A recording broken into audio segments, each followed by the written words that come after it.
Hello!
How is everybody doing?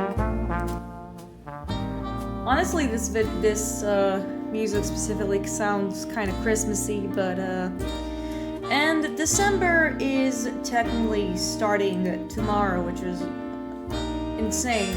I can't believe this year is almost over, thank God, and oh my goodness. How is everybody doing? I mean, it's only been, it's been like 3 days since the last stream.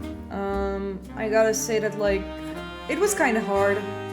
Not a simple time. I had a couple of rough days, feeling kind of burnt out.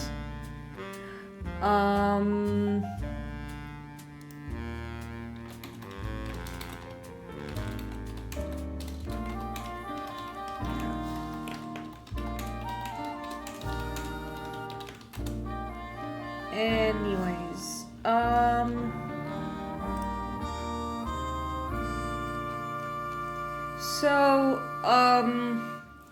but I had this stream on Wednesday, and I also did some GMing, and yesterday ate a bunch of good food, and also today. So we'll be getting to it. Another thing I want to say is that after we finish Signalis, I will be returning to Metaphori Fantasio because it was, I think 20% off on Steam, and I was like, okay, fine. I know that some of y'all do like, playing that game, and I like playing it too. It was just the price range that really, really startled me. Sometimes it do be like that. At least, unlike, say, Nintendo, Atlas games do actually go on sale. And, I mean, technically, yeah, Xenoblade 2 has gone on sale as well, and I forgot to grab it. Because, I'm lazy. I hope it's still on sale. I don't know how long the, Black Friday sales are for Nintendo games. But I think that, like, Nintendo have this really weird thing, where they just never put their games on sale, even if they came, like, almost half a decade ago. And it's weird.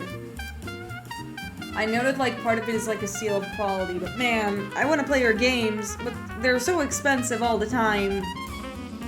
Please reconsider. Please understand. I'm begging you.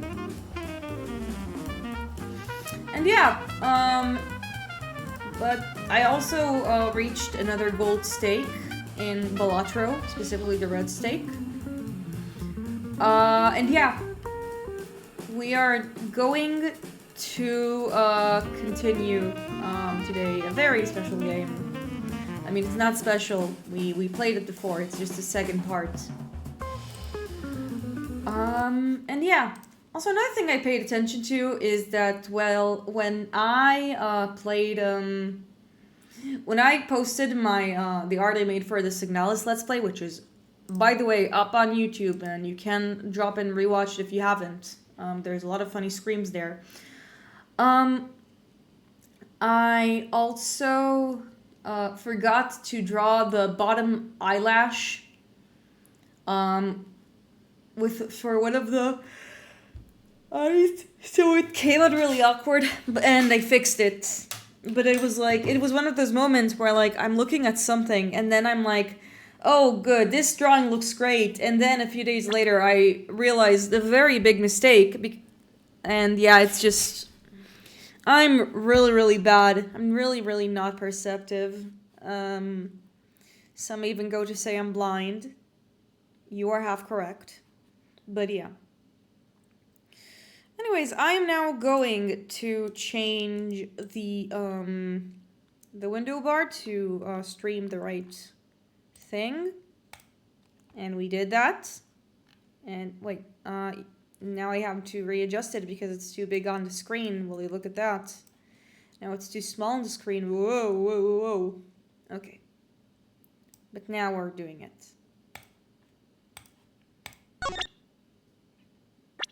Okay, so, ladies and gentlemen, fellow Snorrons, we are back to Ace Attorney, because this collection does not only include the first game, it also includes Prosecutor's Path, the official translation to Ace Attorney Investigations 2.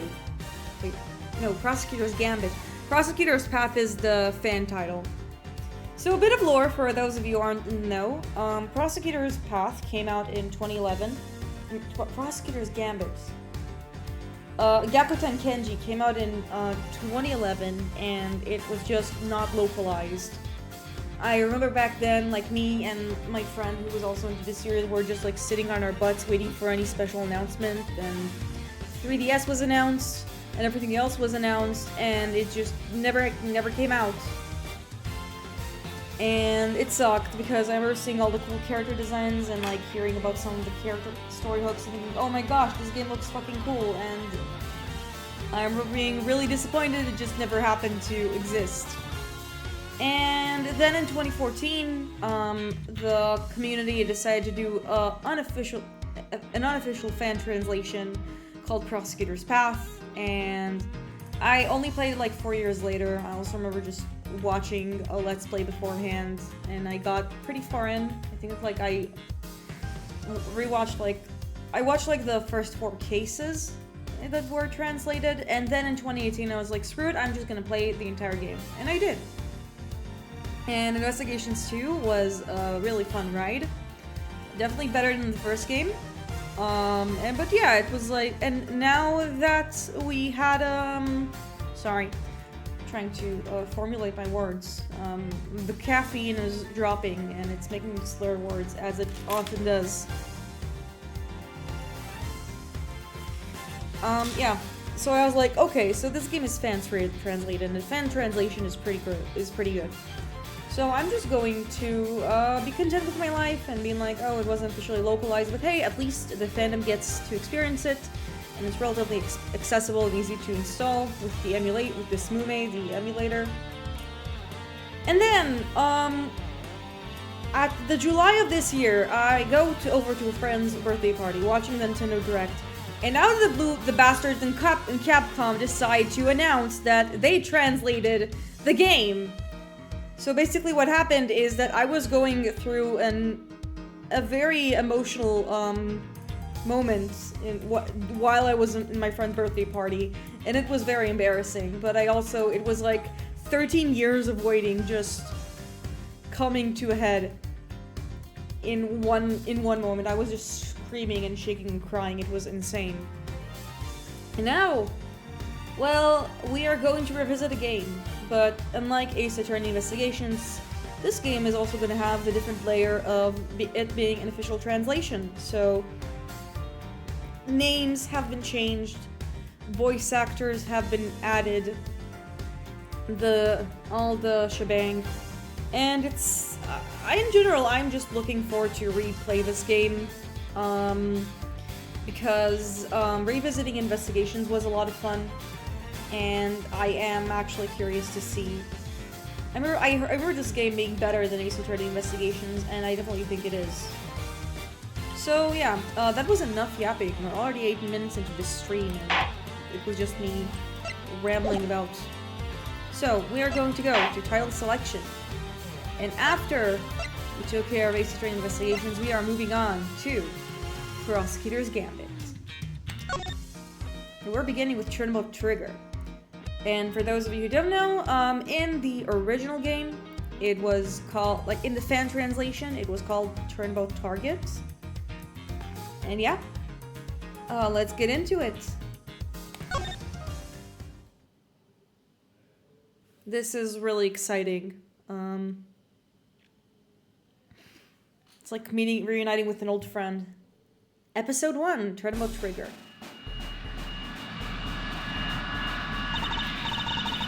Here he comes! The presidential plane descends from western skies. It's making its final approach and lands right at Gourd Lake.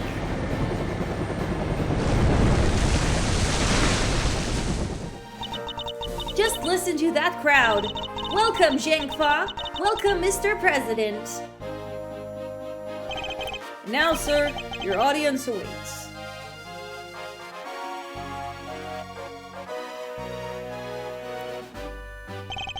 Honored friends and allies, I'm hereby today to deliver a message. The odious criminals that dodge my beloved nation are no more, thanks to Prosecutor's Office and your great country.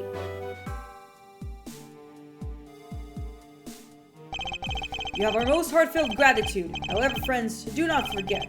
The battle against evil rages on. Here today, I make you this solemn promise.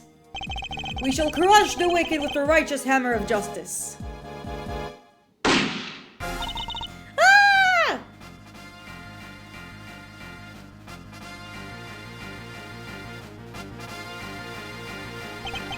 Call the prosecutor's office. Get Miles Edgeworth here right away. If anyone can solve this, he can.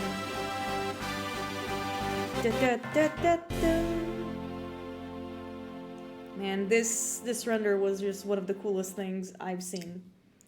So yeah, we are basically going to revisit this case. I am very looking forward to see how it goes. I actually see they did some tweening with the animation. So look at this guy right here. He's about to like bounce up and down. Where my mouse is at. That's funny. So, basically this takes place like a week after the events of the first game. And basically what happened with Zhang Fa is that after the smuggling ring, the corruption that basically sent Zheng Fa into economical turmoil is no more, it's no more, mate. And now, basically, there was a presidential assassination. So the stakes are still staking, I think. And here is our boy, back again. It's only been a week. The news must be around the world already.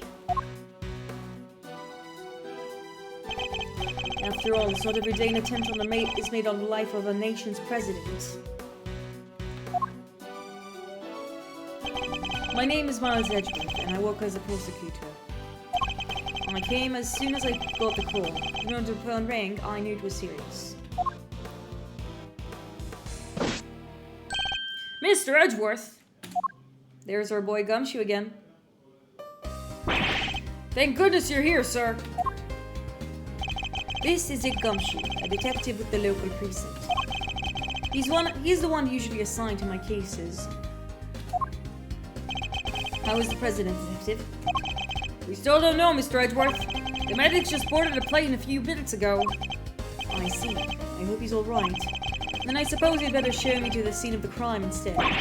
Right away, sir.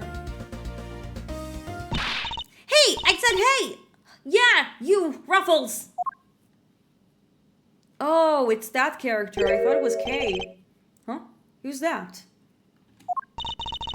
You're the prosecutor in charge of this here case, ain't you? Wanna give me your first impressions? Anything strike all as odd? It's recolored Lotta, but what will be her name this time? No comment. Detective Gumshoe with me. I think we'll... Come on now, Mr. Prosecutor. Don't be like that. Mr. Edgeworth, wait for me. And this character will probably be relevant later. Hold on.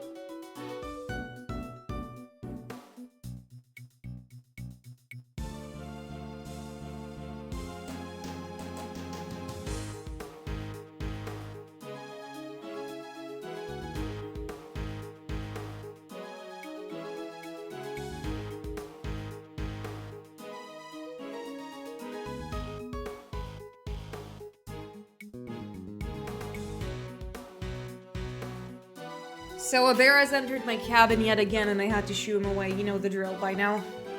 Anyways. Now, detective, I'll need the facts of the case. In as much detail as you can give me.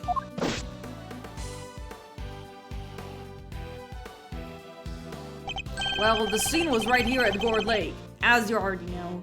Man, he looks so scary. A bunch of people were gathered to welcome the president of Zheng Fa. Di Junwang. Yes, I read about his visit. Okay, this is interesting because he was also called Di Junwang in the fan translation, and this is because Shilong Lang was sorry? Because Shilong, basically what they did is that, like, they basically how the names are written in Japanese is it like they used kanji that is also used like in Chinese. So what they did in the English translation is that they just translated the name into like how it sounds in Chinese. I think Mandarin. Correct me if I'm wrong here, but like this is probably one of the only names that went unchanged between the fan translation and the official translation. Di Junwang. Yes, I read about his visit. It's been all over the news for days now. And he really is lifting his finger at the crowd very forcefully. It was raining until before he landed. Luckily, it let up and he went on stage as planned. And then, smack dab in the middle of his speech, bang! A gun goes off and everybody runs for cover, terrified for their lives. Apparently. Apparently. Truth is, I only just showed up myself. I don't know a whole lot more than you do, sir. You were summoned on short notice as well. Sure was. Right in the middle of my day off. Aw, poor Gumshoe. I was at the office taking advantage of the peace and quiet to prepare my next case. And then the boss himself calls you to the scene. Never a dull moment, huh, Mr. Edgeworth? The boss?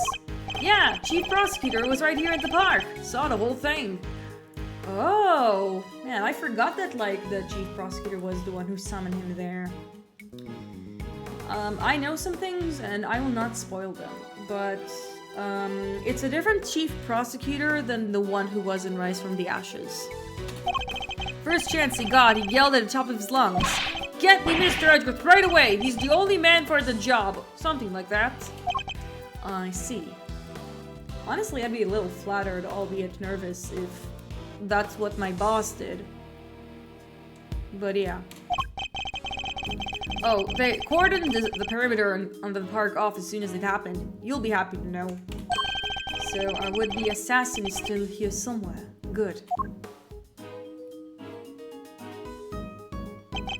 Now all you gotta do is find him in the middle of that crowd before they strike again. You're right. We don't know what else our culprit might be planning. These people are in danger. We don't have a moment to lose. Let's begin with the basics. And search every inch of the crime scene for clues. No matter how insignificant they may seem.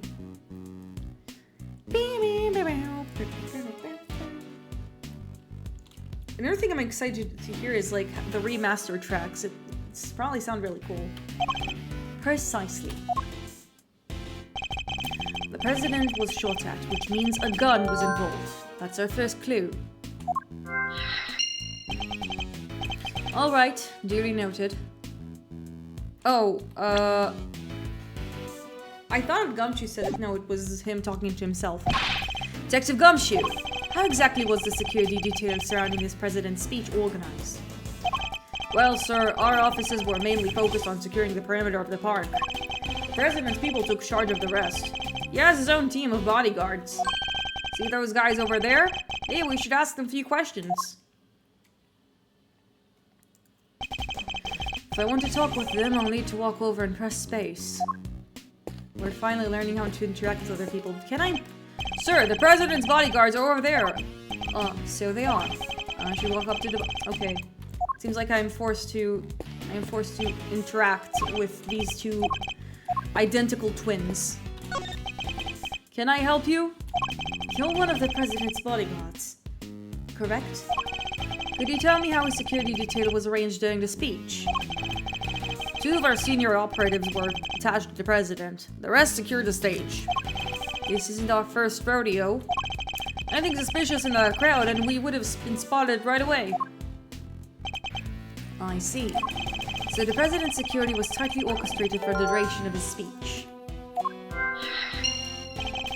Let's investigate further. We should speak with other witnesses and continue to look over the crime scene. We can't afford to leave any stone unturned. Seems like there's something here. So that's how you go about it, huh? Y'all, sure is something seeing the pros at work. Care to share a little about what has happened? See that information once you've got a hold of it? Oh, my standards. This one seems persistent, but I can't afford to get distracted. Hey, Ruffles! I asked you a question, dang it! What happens next? This girl went with the whole ass hiking equipment. Like, she has a bear trap, a cooking pot, and like a hard helmet with a lantern. She is packed. Well, we put all the information together and try to find connections, right, sir? Detective! Oh no! Gumshoe got scared off. No. Aw, don't be so hard on the poor guy. So, connections, you say? And what next? She's even more clueless than Gumshoe is, but at least... Well, I guess you'd say we connect the dots. Connect one piece of information to another. It's Mr. Edgeworth's forte. He's a logic master. Ah, yes. Logic. I can view what information I have with Q and then connect with T. I should try it now. Just a quick press of Q and we'll be off down the path of logic. Okay. These two are connected to the security. So we're just gonna connect them and see where it leads us. Despite the president's tight security, the perpetrators still managed to carry out their attack. Completely undetected by a contingent of highly trained bodyguards, no less. No mean feat. This would have taken some serious planning. In other words, the assassination attempt was almost certainly premeditated. As assassination attempts usually are, unfortunately. That's the stuff, Mr. Edgeworth. The old logic never fails, huh? Indeed. All we have to do is find the right clues and make the right connections between them. Make the wrong connections, however, and we'll only wind up further from the truth. Which means I must make well-reasoned connections and if I intend to draw logical conclusions. Hooray! Investigation time! I really like the investigation theme in here. It's kind of elevator music-y, but it's also a bop. Let's get this investigation started. Time to examine anything that looks suspicious. To examine things, I simply need to walk up to them and press space. If I wish to speak with the detective, I should use T. Let's talk to the guy taking photos. What is the officer What is the officer here taking pictures of, detective? The wicked will be crushed beneath the righteous hammer of justice. Looks like he's reading off these papers here, Mr. Edgeworth. Oh, I did the wrong accent for Gumshoe, my bad. Pro speech tip number 3. Speak slowly and confidently to win your audience around. Hey, this is good stuff. Better get shot of this one too. He's stealing his homework. Instead of focusing on a speech, how about you focus your work instead, officer? Come on, he's just trying to prepare for his debate team.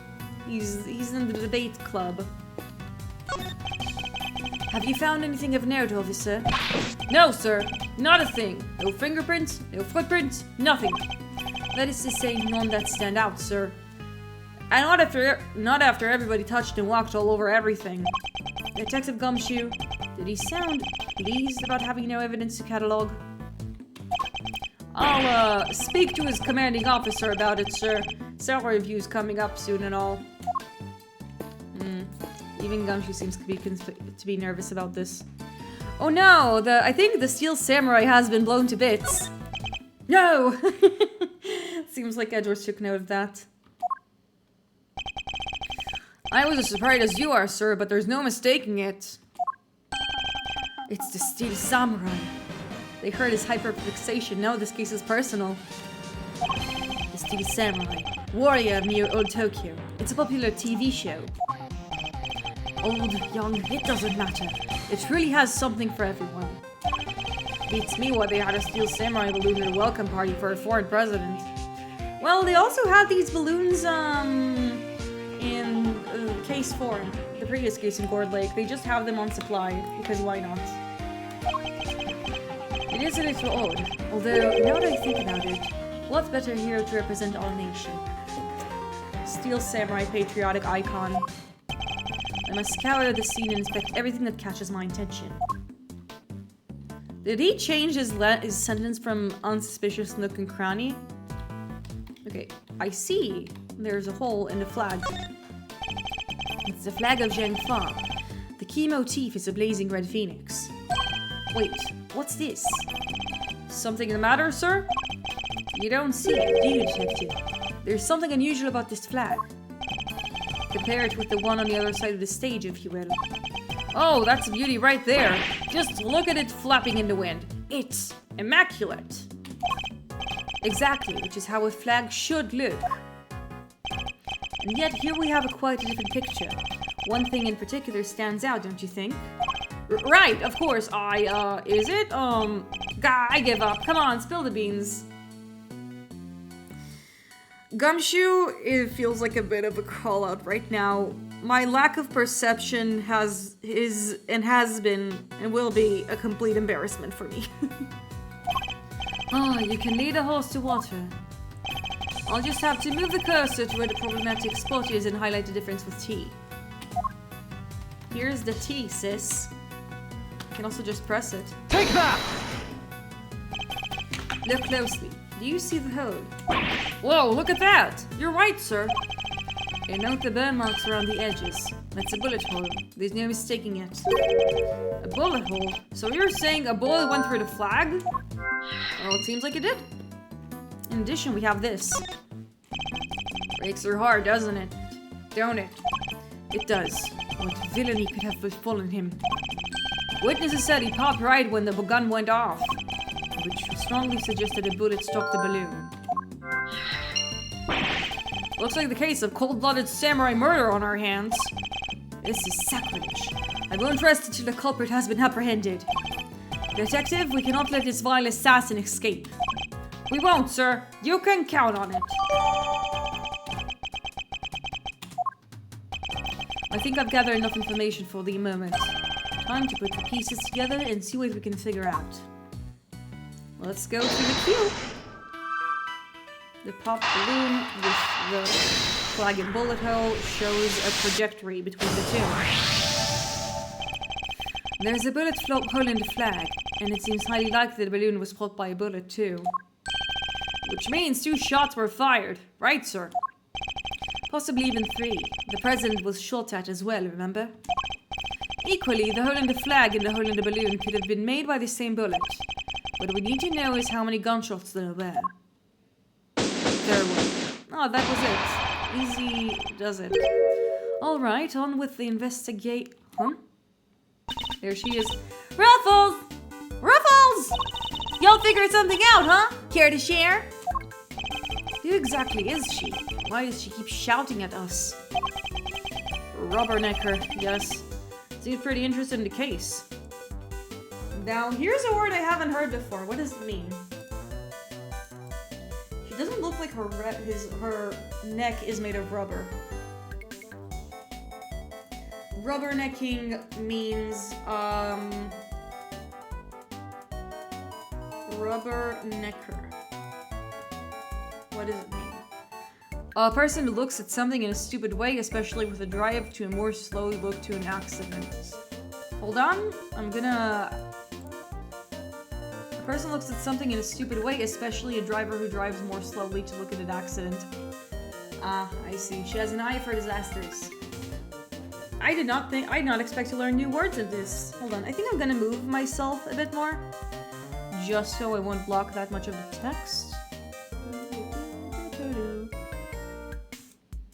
Just a bit. Unfortunately, it means that my chest is less well seen, but it means you guys see more of the image. Come on, give me something here! We do need to speak with some witnesses to find out how many gunshots there were. Fine, let's see if she can tell us anything. There y'all are! Tabloid, at your service! Oh my god, Tabloid. Maybe like Tabby as in Tabitha. In the fan translation, they called her Nicole Swift. I'm gonna see what the implication was. Like, now I'm curious because, wow, Tabloid is a good name for her. As a tabloid, because she is definitely a tabloid woman. She's recolored a lot of hearts. Thank you so much for the follow! Who are you? Who came over? Homurance, thank you so much for attending the stream. I hope you stick around. We are playing Ace Attorney Investigations. I wanna see, like, Tabloid is clearly a wordplay on,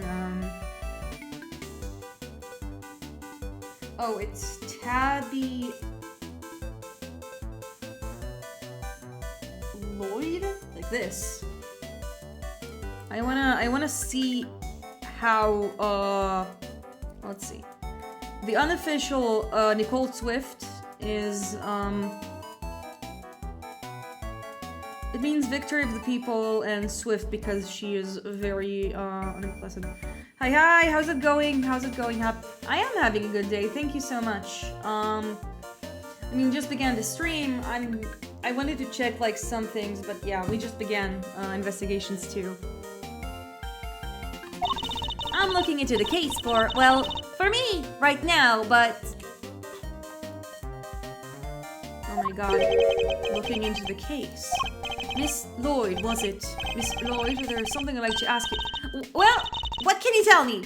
Any exclusive details you want to share? Happy late Thanksgiving. Happy Turkey Day to you as well. How about a prep? Have they made any demands? What about their ruffles? Where does a filler boy buy a cravat like that? Hold it! It's not bought, it's homemade. Will you be quiet for a moment? I'll be asking the questions here. Ding! And here I thought I could get something juicy from my piece. I need to know about the shooting. Can you tell me how many gunshots you heard? Why, most certainly.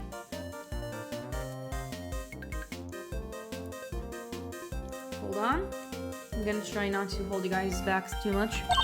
Cannot! I beg your pardon? I can't just be hanging out leads for free.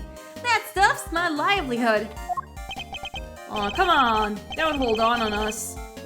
We all gotta share sometimes. Very based of you, Gumption. Me? Hold out on you.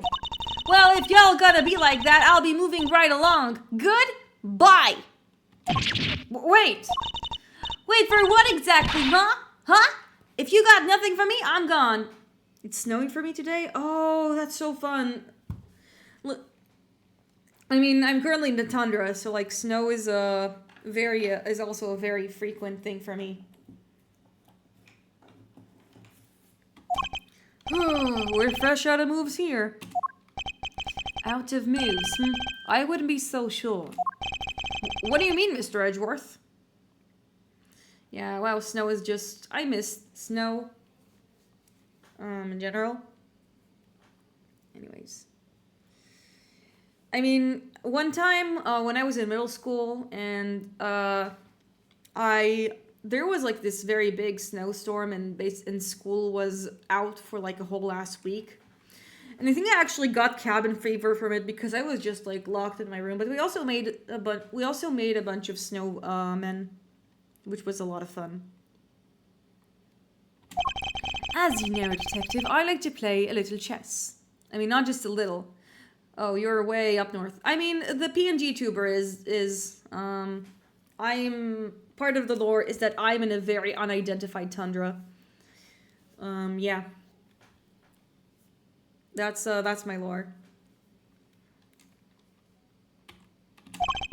And what does one do in chess when an opponent adopts a defensive position? Why, the board offers any number of options, but some are more effective than others. Yeah, I am way up north. Like, in the actual floor thing, I barely have any snow where I'm at. But, like, if any. Living in tundra would be crazy. I don't know how people live in the Arctic. Well, I just do. That's it. It's a skill issue. I just live in the tundra, in my cabin. Sometimes I have bears come into my stream and I have to shoo them away. I also, even like with the heat, I always have to wear my snow clothes. You know, it's cold. It's cold, but there's some benefits to it. Sorry, sir, but this is all going all over my head. No matter how impenetrable an opponent's defense may seem, it can always be overcome. Watch and learn, detective, as I shatter my opponent's resolve with the power of my words. This is definitely the best minigame in all of Ace Attorney. When attempting to draw out an entrenched opponent, one must simply employ certain tactics. Hope you're enjoying the game. Yeah, I played this game before, but this is my first time playing the official translation, so it's a bit of a rediscovery. Let us picture the board and see if we can anticipate our adversary's next move.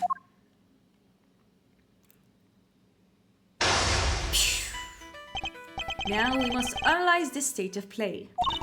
Y'all ain't getting nothing out of me. Not until you give me something in return. My opponent has dug herself in deep. Her defenses won't be easily broken. But I can't afford to try her patience by taking too long to plot my next move. Homorance, did you get to play Ace Attorney beforehand? Like any of the games in the series, or is this like your second one? Either way, I hope you enjoy, even though this is a sequel to like another game. In other words, I must be conscious. I've only played the original trilogy. Nice. The original trilogy is very goated, and this is the Edgeworth spin-offs. If you want, I have all of the streams of the first game up on my YouTube, so you can catch up and see that. There is some audio troubles in the beginning because I was still learning the ropes, but now it's a little better. That said, I can't afford to waste sports either. In fact, it can pay dividends not to. Yeah, but I'm a big fan of Ace Attorney, and I actually got into Ace Attorney through investigations, which is why Edgeworth is probably my favorite character in the series. I remember just being shocked. Like, I played the first Phoenix Wright game after I played Investigations 1, and I was just shocked by how much of an asshole Edgeworth is in the first game, but ayo, character development. The music is good, yeah. And in my opinion, the music is good in all of the games. If you're fixing to ask me something, will you dinged well asked it already? I also might revisit the trilogy in the future because it has been years, literal years, since I last played it. It will be really fun. I may be able to gain tactical advantage by calmly biding my time. Well, when I see a crack in my opponent's armor, I pounce. This is funny because Lang was very animal coded. I should begin by finding what it is that she does. I mean, it's pretty clear based on how she's dressed, but fine. Alright, time to make my opening gambit. Mind chess! Commence! What is it that you do? Why don't you begin by telling me what is it that you do? Sure, oh, I could totally not do that. Think I don't know when to keep my mouth shut? That's my job. Is it now? So you do something you won't or can't tell anybody about?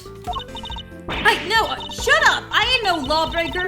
If that's what you're insinuating... Reading's hard. You're clearly hiding something. I mean, it's true. I think I'm gonna bide my time, actually, and see what I get from that. ...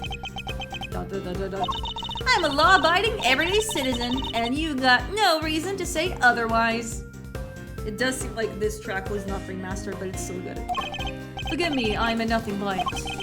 If it's something you can't tell me about, I imagine it must be very important work indeed. Huh? Well, sure, I guess. List the ways. It'll be once I bag me my first big scoop. What was it about scoops? Huh. I see. It's a scoop you're after.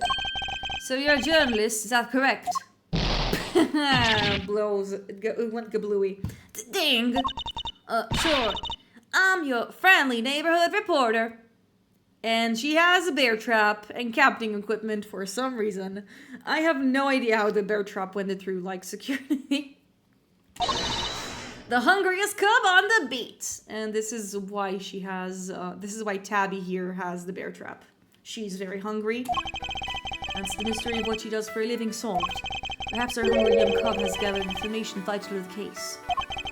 Let's make that our next line of inquiry. With the opening moves concluded, the mid-game approaches. My problem is that these games are too silly and sometimes I think too realistically, lol. Yeah, sometimes there are moments where it gets really fucking goofy. Like the parrot cross-examination,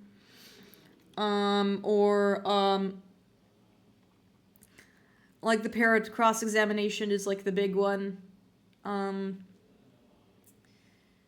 I'm trying to think of like other reasons, but like there's a lot of things. Where are you at the scene of the crime? At the time of the incident, were you present at the scene of the crime? The clown case. Yeah, the clown case is very goofy. Very goofy and very infamous. Like, from what I remember, like one of the things that like was one of the silliest things is that like you discover that like everything happened because lions sneeze. That's like what like lion sneeze is one of the big twists in there, which is just really. It's a very weird case. I remember reading in an interview that, like, for a while it was Shu Takumi's favorite case he wrote because of how it captured his work environment, which is very concerning. And yeah, I think that, like, I think there are still good moments, specifically with Franziska. This is a Franziska Stan account, if you, like, in my opinion, she's great. She's a really good character. Working with clowns. Yeah, pretty much. Anyways, let's continue. Come on now, Ruffles. You ain't gonna give little old Tabby something first? Absolutely not. Then I ain't giving you nothing neither. You think I'm a sucker? Think again. Hand it over or you're under arrest. Are we going to abuse our legal power or bide my time? The funny choice would be handed over, but I think I'm just gonna bide my time here. Come on, this is my career we're talking out here. You've gotta give me something. Sadly, the more you know, the more you might find yourself in danger. I ain't scared. I'm pro gamer. There's nothing more than the sound of a little gunfire to faze me. Oh. Huh. You may be a pro, but as you put it, as you say, you're still a little wet behind the ears. You say you heard gunfire, which proves you were here at the time of the crime. Therefore, you must have seen something. It did a spin. What's your favorite game for the original trilogy? Wow. Again, I will say it has been years since I last played it, but because I played the games a lot, I really like Justice for All, even if it's flawed. It has an amazing final case. The music is great. I like the character development. There's just a lot of there's a lot of really good nuances there, but in general it's a very solid trilogy. But I also just like the ways in which the second game just builds on the foundations of the first in terms of like depth, and it's really good. But yeah, I think it's a bit of an underrated gem. It's not perfect, but it's very good. It's great, even. Double ding. Fine, I was here. I saw it. Care to report on the big speech? Wound up reporting on a shooting. And you won't get no more out of me than that. I'm done with your tricks, Ruffles. Yee. But, yeah. If she came to report on the event, she must have made a record of some kind. A record I would very much like to get my hands on. This is quite a clue as to where the conversation next. So, what's the record of your reporting? You're a reporter, which means you must have been making a record of some time. You got more questions, you gotta give something first. That's the deal. I am not in the habit of making deals. Now tell me what I need to know. Sorry, Ruffles. Can't help you. Time to deploy my clue. No self-respecting reporter would leave the house without means of putting things on the record. So tell me, Miss Lloyd, where is yours? Of course I made a record. I told you I'm a pro. Dang near wore my shoes out running, got round this one. Which is why I'm not gonna hand it over to the first person who asks me. Not just anyone, young lady. I'm the prosecutor in charge of this case. Don't you young lady me! You ain't getting it, no matter how many times you ask. I'll young lady you as many times as you like. We gotta back off here. You understand, don't you, Ruffles? It ain't nothing personal. I understand your job is a difficult one. You do? Well, ain't that sweet?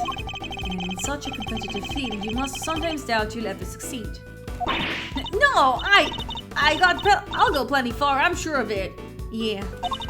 Just as long as I got my trusty tape recorder, I'll always be ready to nab me a scoop. Play me that tape, ma'am. Intriguing. A young reporter hungry for success. So dedicated to her craft, to leave such an important event unrecorded would be unthinkable. And indeed, she did not. She committed the entire event to tape. Dang it! You're messing with this is my scoop! You're messing with my big break! Fine, sure. I recorded the whole darn thing. It's all right here. You got me, okay? Oh, checkmate. Yeah, so this mechanic is a lot of fun. A lot of it is just because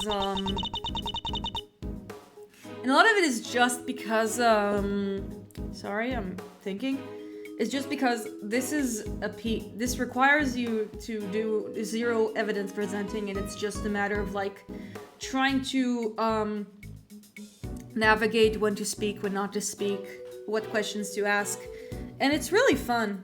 It's like it feels like a little less like fill in the blanks and more like navigating some sort of maze. So yeah, this is definitely my favorite. And a lot of what I like about it, thinking now, is that a lot of the Ace Attorney games, like with their mini games, a lot of it is just like spot like the specific thing or present the right evidence. And like with Apollo of Justice, it's point to the right habit in the right time. In the Psyche Locks is click the right prompt, present the right evidence, do a lot of backtracking to do the rest of the thing. Even like in the Great Ace Attorney, it's just fill in, like change the problematic points in Holmes' deductions. Sherlock Holmes does not exist in the Ace Attorney universe, not since the official localization of the Great Ace Attorney. Great game, by the way. And I like the deduction, but I do like how the logic chest just does things much different. I was trying to be all strong and silent, but you had me stinging like a canary. Never mind that. Now play us the tape.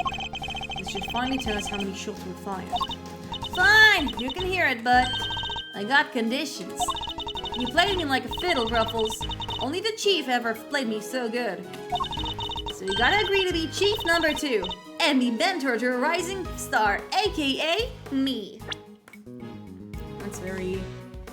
She has quite an ego. She's also 20, which makes sense.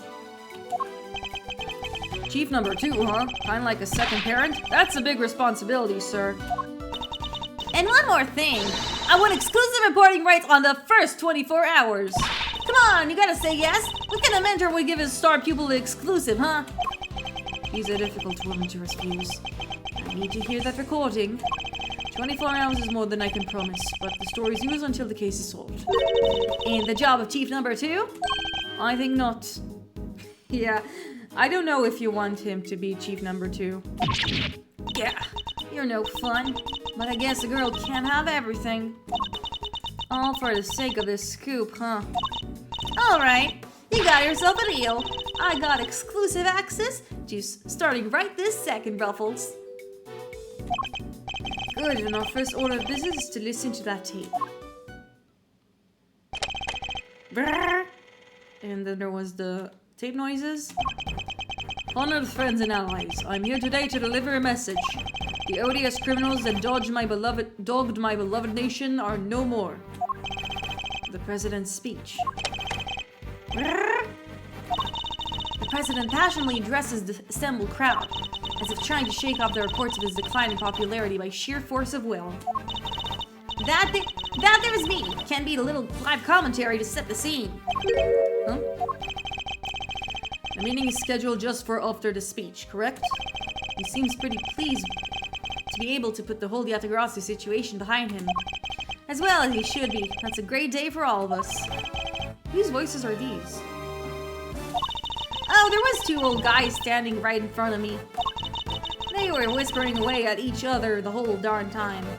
Yatagarasu was like the, Yatagarasu was like a main figure in the first game. I know their voices from somewhere. He does? The meeting is scheduled just after the speech, correct? He seems pretty pleased to be able to put the whole Yatagarasu situation behind him. I wonder... Okay, so who... Does he know what the voice is? Wait, that part is where the gun goes off right after this. The president thrusts his fist into the air as the excitement reaches a fever pitch. My favorite game. Ooh! Wait. Welcome to the stream. It's 19 Cats. Welcome, welcome to the stream, and I hope you'll enjoy it. I also really like this game. We're just beginning. I finished the first Mind Chess, and I re-investigated Tabby Lloyd. I investigated Tabby Lloyd, which is younger Lotta Hart, based on how she looks. And I actually already played this game, but this is my first time experiencing the official translation. The battle against evil rages on. Here today I make you this solemn promise. We shall crush the wicked with the righteous hammer of justice. Okay, that's one, two of them. What the? Ah! So there were two of them. It's surreal, it's fine localized. Yeah, I spoke about it beforehand. 13 years. 13 years it wasn't localized. And I remember like talking about it to my friends. And like their response was like, yeah, Capcom does that sometimes. Sometimes Capcom just decides to localize games way after it was released. It's still a fever dream.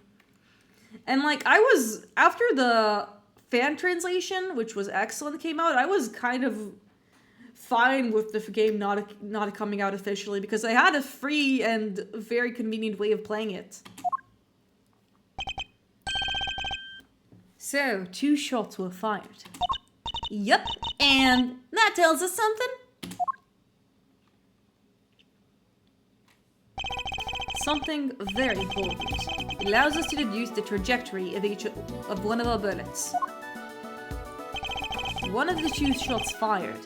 One hit the president, which means the other must have passed through both the flag and the balloon in that order, which, as you can see, allows us to deduce the position of our shooter.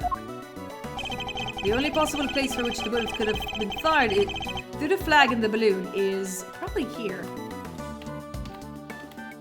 Take that! Methinks. No? First flaw of the game.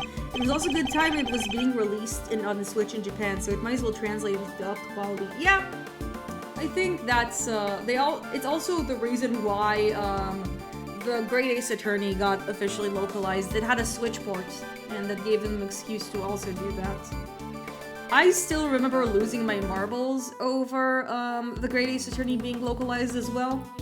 I'm very happy it got localized. I like how they, like, with the Great Ace Attorney though, it was more complicated because of copyright stuff with the Conan Doyle Foundation. But basically the way they got around through it was calling him Sherlock Holmes, which is really funny.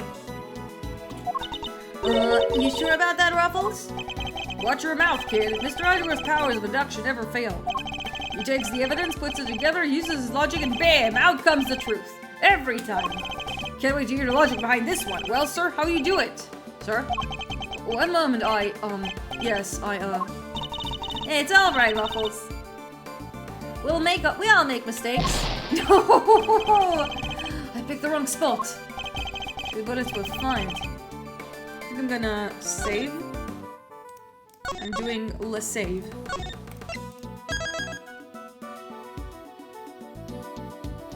And it seems like this game has a golden color in comparison to the previous one's red.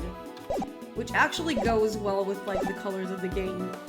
Like, the first game was the first game's color was the wine red, and the second color was golden. You know that for a fact. If we draw a straight line along the path of each bullet, our two lines should converge at a single point. The point where a culprit was standing. Oh, maybe it was standing here? Is that it? Take that! Oh my god, no, I keep making mistakes! I can't draw lines! I went to art school and I cannot draw lines. Zero in visual thinking.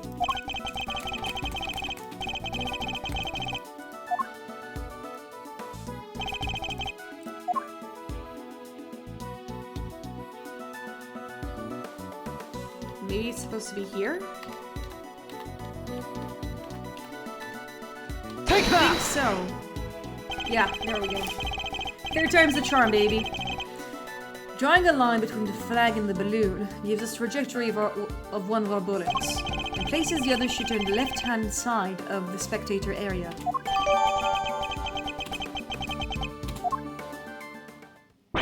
You're a genius, Mr. Edgeworth. Detective Gumshoe, I'll need to examine the left side of the spectator area. Roger that, sir. So, you need me to clear all those people out of the way, I guess. I do. And with that, what evidence remains to be found may already be deteriorating. So I'll need you to be quick about it.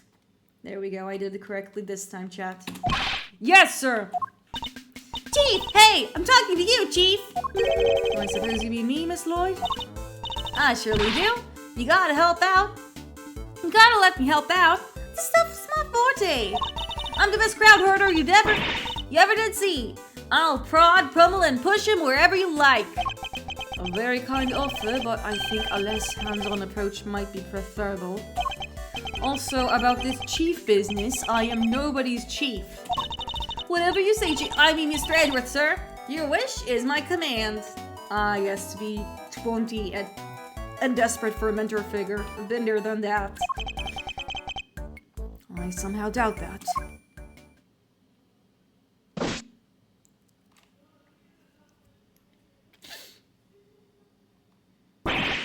Here you go, sir. It's all ready for you. It's Winston Payne! Look at him, just standing there like an oaf. Miss Lloyd have cleared... Miss Lloyd here cleared everybody out just like that. You should have seen it. Oh, you ain't seen nothing. The chief, my other chief she sends them running twice as quick. She sounds like quite a formidable character. Perhaps I should go easier on the poor girl. Thank you, but you really shouldn't have. All that running around. Your clothes are covered in mud. Allow me to pay for the cleaning. It's the least I can do. Huh? You mean my jacket? Oh, don't be worried about... It's his wonderful cherry blossom moment. Yeah, good on him. Cherry blossom edit. It's reversible. All you gotta do is switch it around and alakazam. No more dirt. On the outside, perhaps, but you still have something to problem with the inside. I don't really understand why you'd want to change your parka, because didn't it just have mud on both layers? We're to get back to the investigation whenever you are, sir. The crowd has trampled over the entire area. We'd be lucky to find any traces of the shooter at all. Okay. So, before we continue, I'm going to take a quick bathroom and water break. So stay tuned, I'll be back in like 5 minutes. Hopefully less.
I'm back.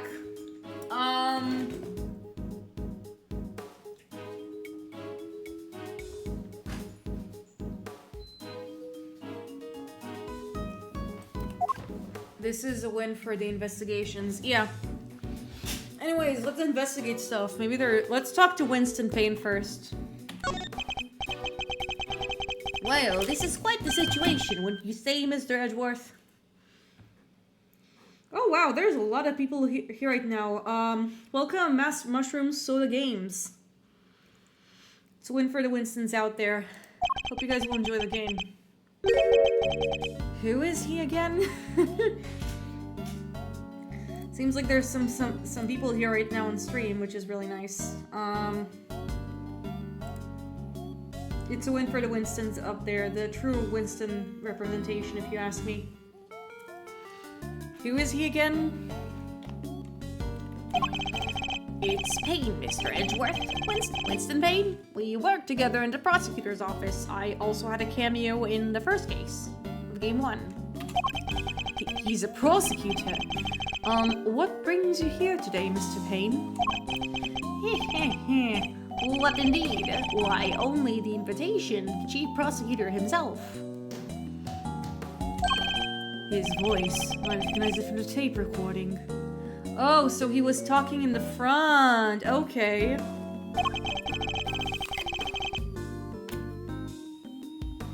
Was he one of the men who was standing in front of Miss Lloyd? And where's the chief prosecutor? He had to leave, I'm afraid. He's a busy man. They let him and only him out through the cordon. So he had me summoned on short notice and then left before I even showed up.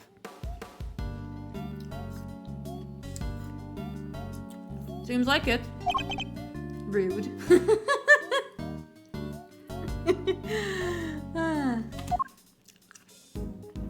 And the funny thing is that Winston Payne has not been added because he's not a central character to the game. I really like, is Winston who goes in Quran in the spirit of justice, or it's his brother Gaspin. They decided to put in a second Winston, a second Payne. I think it's funny how Winston Payne, Gaspin, he's just Winston with a new coat of paint. And then you have the British cousin Filch. I forgot what his full name was, but like he was the Payne-like in Professor Layton. And then you have Aoichi from the prequel from the Naruhodo games. So it's just a bundle of fun. Just a bunch of Paynes roaming around the world, reproducing. What's in the trash bag? What's in the trash can? You ever pick through the trash yourself? The prosecutor life ain't easy, huh? Detective Gumshoe. The Payne family also wakes windows. Window pane? Yeah, I get it. Right away, sir. The faithful detective scrabbles through the garbage and the prosecutor looks on, his hands unblemished. Let's see now. Come to Papa, little treasures. Is he enjoying himself?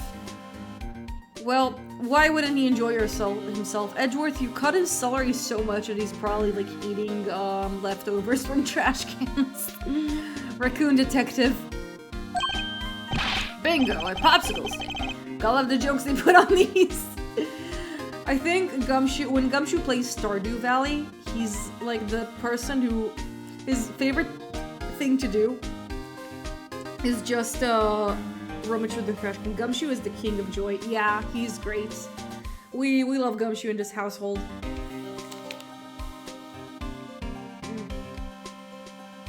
Wait. I also went down to like get an apple because I felt. Whoop! Detective Gumshoe! That's one of the best jokes from the series. Detective! Sorry, sir. Relevant evidence. Relevant evidence. Huh? I think we got something. It says pipe. I really like the Whoop Detective Gumshoe bit. It's really funny.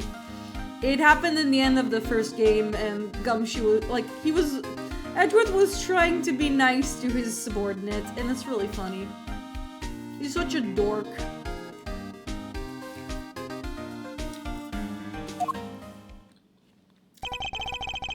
By examining a piece of evidence from all angles, we can uncover hidden details. We sure can. Just tell me in which way you want it, sir. Hello, welcome to the stream. We are currently playing Ace Attorney Investigations. Hope you stick by. You can rotate the item with the arrow keys. If you want, I can move it closer and further too. I can use Q to examine the object up close and E to move to the bigger picture. When you spot something, just say the word. I can point the suspicious areas in the cursor for space to inspect more closely. Alright, let's see what we can discover. Okay. I think the main thing we need to do is just to open the pipe bag. Oh, it's a gun!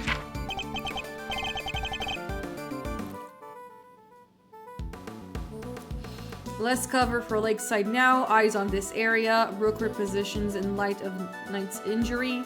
Knight to immediately escort President to plane in case of emergency. Stay frosty. We know who might be in the audience. Oh, it's a security plan. I like how they said stay frosty there. It's kind of funny. I mean, it's also my catchphrase, it's also one of my catchphrases, which is funny as well. What are we looking at here? Presidential security plan? It's a diagram of the president's security arrangements. Indeed it is. It shows how the president's bodyguards were positioned. It even has his people's names on it. Rook and Knight. So his bodyguards are natives of Zhengfa.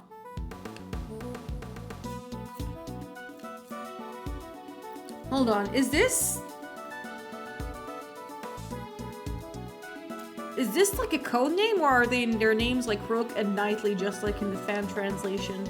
No one spoiled to me because I actually want to discover the new names myself. I heard he uses some private security firm. But why not employ people from his own country? I know, why not? Y'all want to hear a little Tabby Lloyd exclusive? You really know something? Sure I do. I was over at the embassy not long ago back, sniffing out a story. Won't boy, thank you. I appreciate 19 cats. While I'm there, one of my sources tells me that the president's got more enemies than you got hairs on your head. Yeah, Tabby Lloyd works more than Nicole Swift. Nicole Swift is fine, but Tabby Lloyd is just a good pun. Yeah, some of the translated names fit very well. I do know about one of the translated names because it was revealed in the trailer. And once that name comes up, I actually have a defense of it. But yeah, I do know about like a few of them, but not all of them. Including a bunch of bigwigs in the National Police Force. Interesting. So he's unable to trust his own domestic law enforcement. I wonder if one of these enemies could have been behind the attempt in his life. Oh, the misery. Everybody wants to be my enemy. Yeah, it's like, I think that because of Arcane, that will forever be my, that'll forever be my connection. Okay, so we have the security plan that was dropped in here. A very good place to drop a security plan. But what is it doing dumped in that bag? You raise an interesting point. It's a document relating to the matter of national security. It would surely be highly classified. Huh? Hey! There's something else in here. A gun! My. What's a gun doing in here? Sir, this bag, it's gotta belong to the... Yes, it could very well be disposed of by our would-be assassin. A revolver. It would have taken lots of nerve to jump into here amid the chaos. And also a revolver with a laser pointer.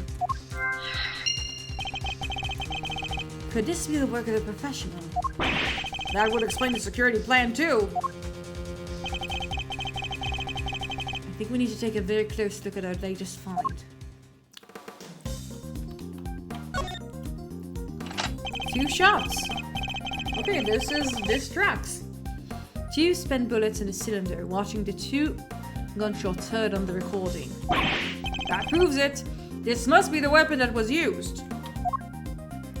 And okay, anything else? This part is called the grip. I've heard a gun a few times in my life, though they never felt quite right in my hand.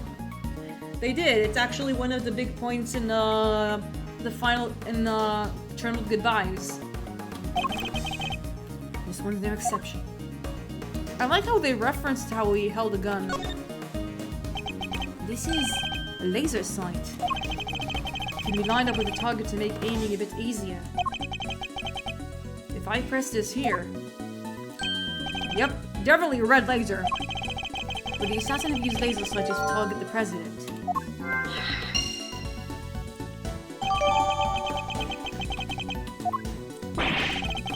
That bag goes real fine, huh? Just goes to show, a bag in the hand is worth 2 in the trash. Oh, where does that statement where does that proverb come from? Nice work, detective. Now there's something else I'd like to ask of you, if you don't mind. I need you to take the bag and gun forensics and see if you can find any prints. On it, sir! As good as set fingerprints could really help us this investigation along. Got the results for you, sir. That was quick. You bet it was. Told the Texas was ultra super high priority. But, they came up empty. They checked everywhere? Inside and outside, top to bottom, sir. They even took the bullets out of the gun and dusted them. I should have known it wouldn't be that easy. Seems like they're wearing gloves, maybe. Maybe Nicole has something to tell us. I actually want to talk... Oh, I can't seem to examine the crowd. Cameraman maybe wants to talk to us? You're with the news channels? Yep. Can I help you? You must have footage of the event. Do you mind if I take a look? I wish I could help you, but that might be a little tricky. And why is that, huh, pal? You got a problem with doing civic duty or something? No, it's just that my camera was knocked over in all the panic. And now I can't get it to work. Aw, man.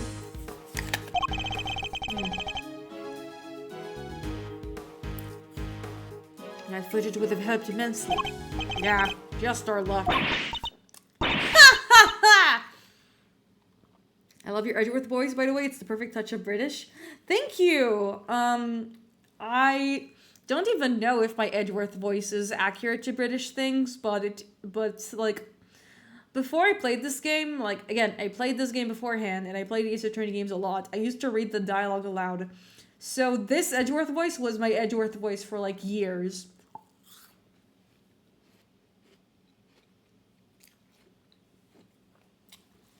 Maybe the apple in my mouth also help. Also, I think someone is coming to help. What the? You look like you're in need of a little help, Mr. Edgeworth. I know that voice. It's her! It's our girl! It's Kay Faraday! It's our girl. Let's go. She's so back. Kay.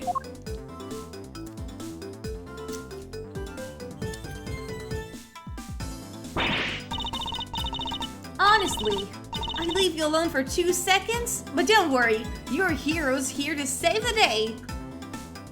I'm so glad she's back. I really like her. That's right, the one, the only, Kay Faraday. Hero, only you would give yourself a title like that. In the dark wings of night, when no other birds dares to take flight. I love her. I mean, one of the things that really surprised me, for the better, is how much I like Kay. Like, I always liked her, but I ended up still liking her a lot. She really holds up. So you're not a great thief anymore? Not right now, but it's not like I quit. I'm just on sabbatical. Man. I'm taking time out for some intensive training. Being the second Yatagarasu doesn't come easy. They helped me out on occasions on 2 weeks ago when I was working a case. The case of the Yatagarasu, a mysterious thief who seemed to disappear to live, and claimed to only steal the truth. Basically, an information broker. With more panache. She calls herself the second Yatagarasu, the successor to the so-called great thief.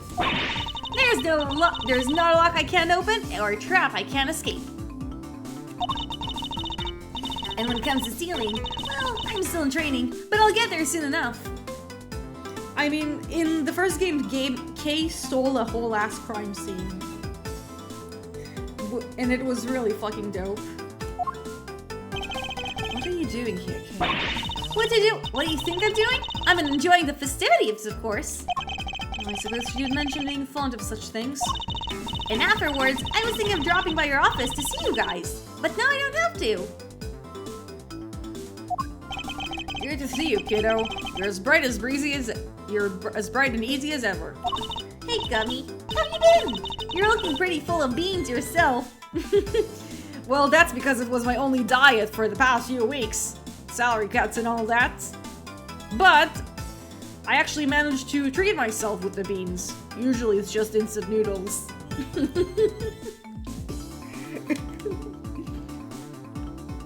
Poor guy. So, Kay, are you really here to save the day? Yep. Prepare for your jaw to hit the floor. Your best pal in the world is here your best pal in the world here only went and took pictures of the whole shebang. I really like how they translated their dialogue. It's a lot of fun terms here and there. Did you know? You'd better show them to me. Wow! Your jaw didn't even drop an inch! What's a girl to do to impress you, huh? What a girl needs to do is get him actual autographs from Will Powers. The end. Or like Steel Samurai stuff. I know, right? Mr. Prosecutor here is as much as fun as a dang toothache. Won't even let me call him Chief. Oh, but I'm forgetting my manners. Tabby Lloyd, Ace Reporter, at your service. Nice to meet you, Tabby. You're right, he's no fun at all. This one time, You two can chat later. Okay, can I see those pictures? Boo! Fine. Here. You look so shooketh. I took the one right when the gun went off. It was total chaos. People were running everywhere. The president and his 2 bodyguards. The 2 names on the security plan were Knight and Brooke, I think. What's that? Thank you, indeed, Kay. I think you provided us with a vital clue. Hoo-wee! Your eyes just lit up like a pair of dang Christmas trees. Well, Mr. Edgeworth, care to tell the readers what you've spotted? No, a contradiction. What now? I don't see nothing strange. Allow me to show you. This picture shows a moment in the incident, but another piece of evidence shows something different. I need to highlight the point of contradiction, and then employ my powers of deduction. First, to find a contradiction in the photograph. I think it's the white dot. Nothing else really pops in here. Yes, this is it. Simply press T to make my deduction. Maybe it's the number of gunshots? Now to present the evidence that proves the contradiction. Eureka! Eureka! No! There's clearly a contradiction here. If you say so, sir. I can't see anything myself. Humph, you don't see it. Something so obvious. That's a contradiction in itself. Mr. Edgeworth, you know you made a mistake. You can just tell me, don't you? No, he cannot! He must be perfect in every single way. mistake. I've done no such thing. And I'll prove it to you. I like how he went about it, just being in denial of the mistake, you know? It's really funny.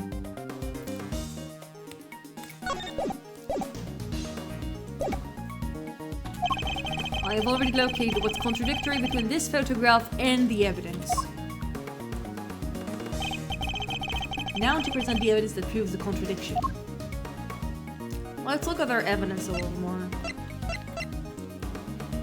Maybe it's this. Knight immediately to escort president to please in place of emergency. Rooker positioned in lights in light of Knight's injury. Let's cover for Lakeside now. Eyes on this area.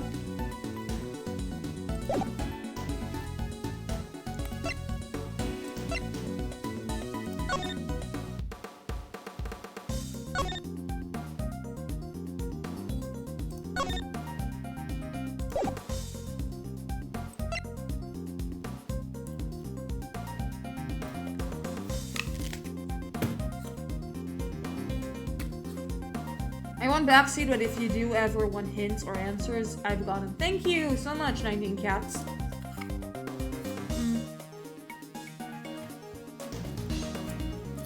I mean, it's not the gun.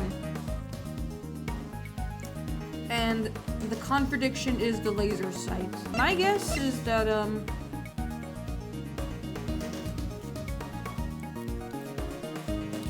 one of them was aimed here and the other one was aimed. One of them was aimed at Wang and the other was aimed at the balloon.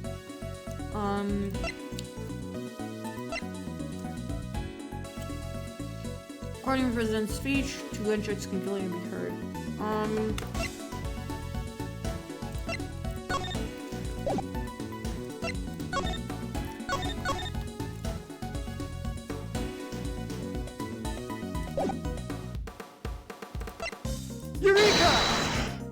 Oh my god. I promise, I know what I'm doing, chat. I almost entered Turnabout Ablaze, which was really funny. We finished the game, I promise.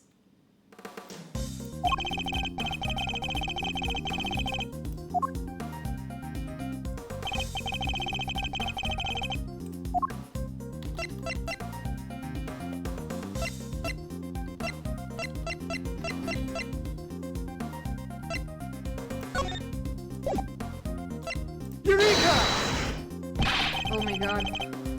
Now I'm just doing the classic Ace Attorney maneuver, just presenting everything until it sticks.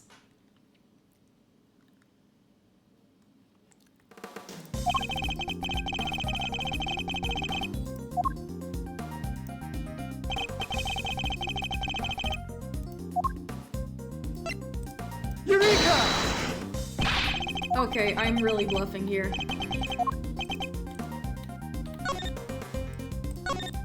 Never ending. Sometimes I think I'm still in eternal loop of AI's big bad cross-examination. It's... Listen, I did that cross-examination last week. Specifically the one where, like, you get double penalized. And I could not solve it on my own. I had to look up a strategy guide. Man, it's such a scary cross-examination too.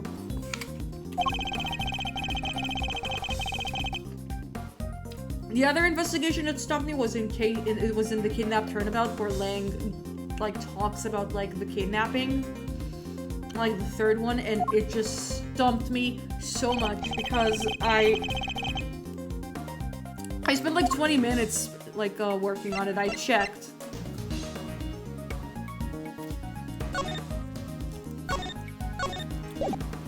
Eureka! Like, did I present the gun? I don't know if I presented the gun or not. Hold on. Yeah, that third case is one of the roughest in the series, I think. Yeah, kind of. Hello! Yeah, we just had a new person visit, like, enter the stream. Welcome! I'm in the middle of Ace Attorney investigations. Oh, fuck, I think I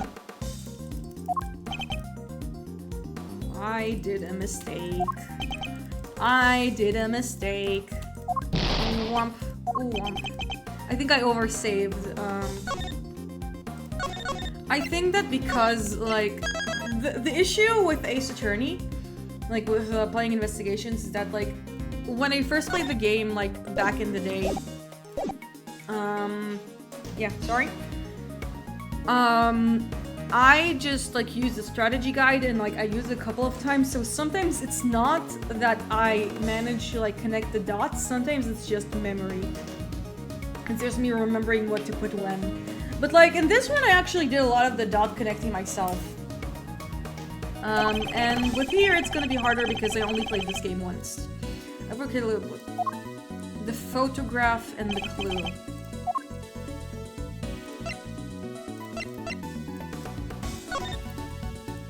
Like, I think it's...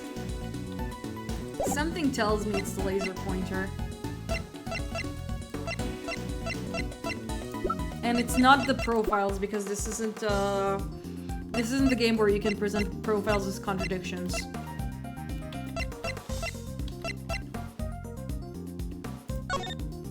It's not this. I'm gonna try presenting a revolver.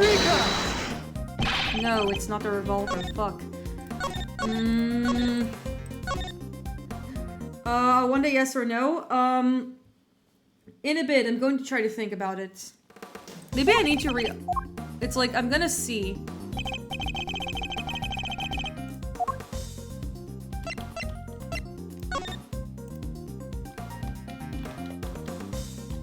Okay, there isn't much of evidence to be updated.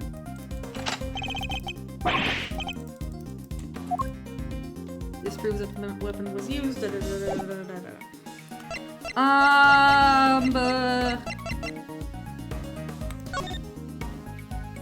I mean, the only thing I haven't presented was the balloon, but I don't know if it fits. Eureka! Nope. Okay. Pretty sure I presented almost everything, but there is definitely... Pretty sure I presented, like, almost every evidence, but I must have missed something. Oh.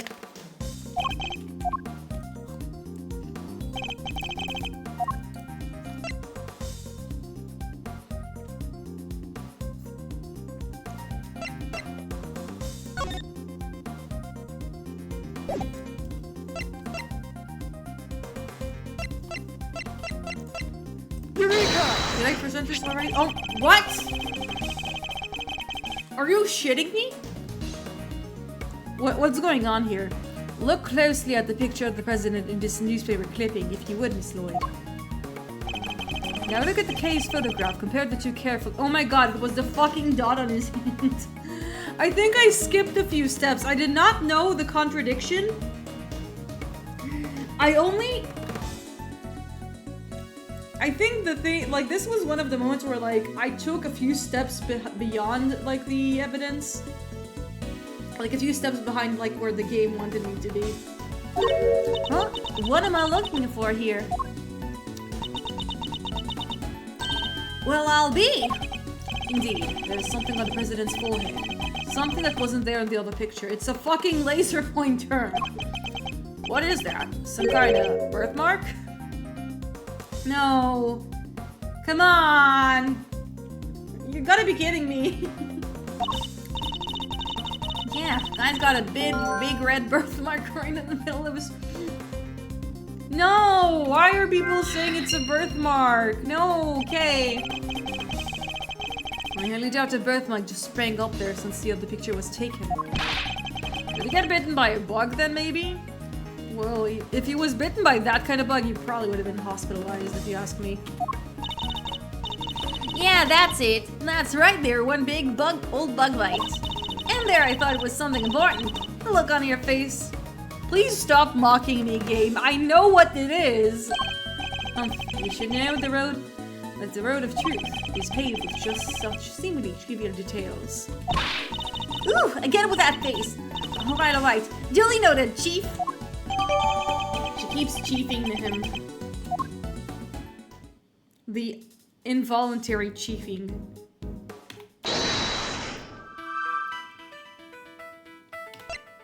Let's see. Laser sight to birthmark.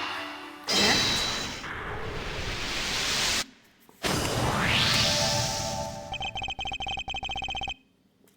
I have solved the mystery of the red birthmark. Really? So it wasn't a bug bite?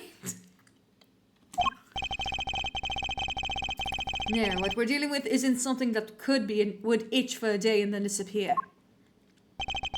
It is, in fact, the beam of a laser sight. And our killer was aiming to shoot the president square in the forehead. And shortly after this picture was taken, a second shot rang out. Yeah, that's gonna do more than an itch. Indeed, I fear the president might have been in even more danger than we thought. And that gun we found was the weapon used in the crime.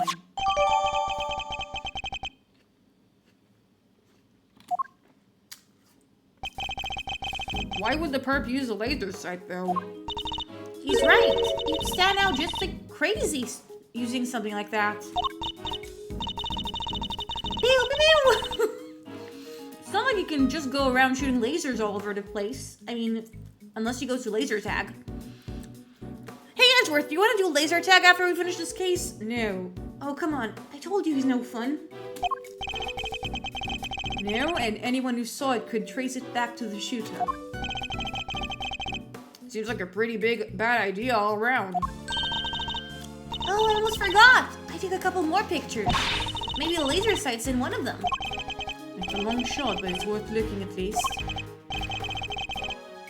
Alright, Kay, let's see the other pictures. Yes, sir. Right away, sir.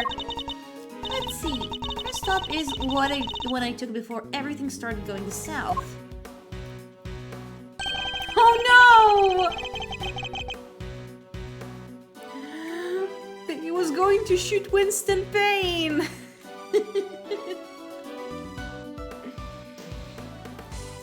It might be more useful to us if half the frame wasn't taking up with your face. No! Man, this image right here is like a meme in the Ace Attorney fandom. I remember that much.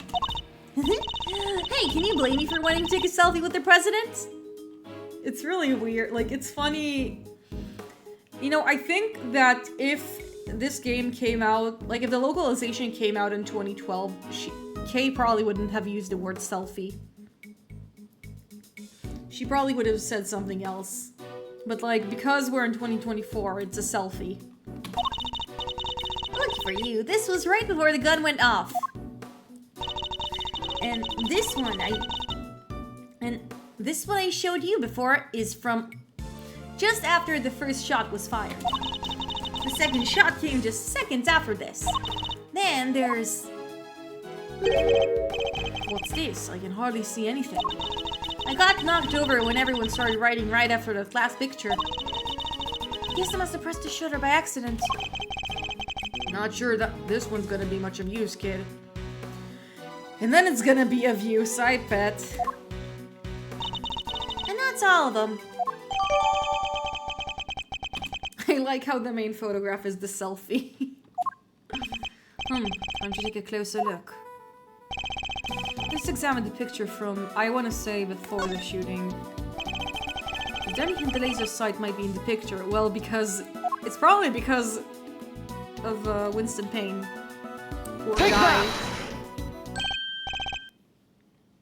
There! I see it! What is it, sir? Look closely at the person with the red hood. Whoa, there it is!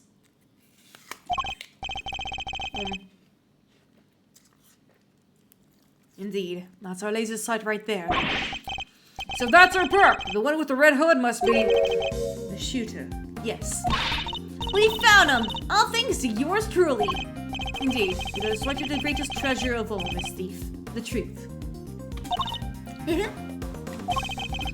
may have captured a world-witty assassin in one of your other pictures too. Let's take another look. A red-hooded suspect could be in another of these photographs from after the shooting. There's a peasant with a red hood somewhere. Turns out there is. Take that! Look! Right there! A red jacket. That must be our suspect. Looks like they got advantage of the confusion to make a getaway. Luckily, we can see exactly where they headed. Ah! The samurai dog stand! Precisely, which means they escaped towards the right-handed side of the spectator area. Is anyone here getting flashbacks from Tournament of Blaze with the samurai dogs? Anyone? Just me? Oh, those damn samurai dogs. Detective Gumshoe. On it, sir. Consider it cleared. Good. I'm counting on you.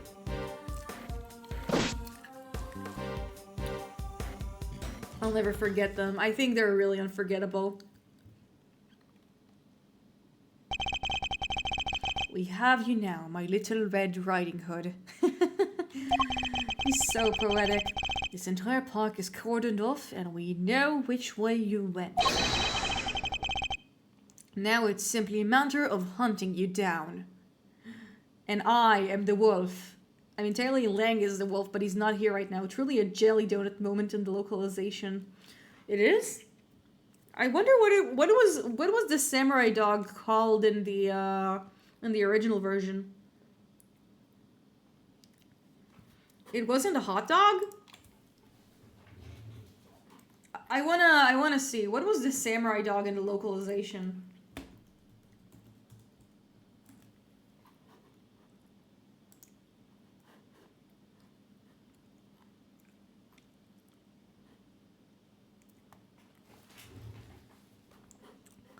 In the anime adaptation and in the Japanese versions of the trilogy, samurai dogs appear as samurai buns. They're a round-shaped pastry with either meat or red bean paste, with the seal samurai burned on top of the pastry.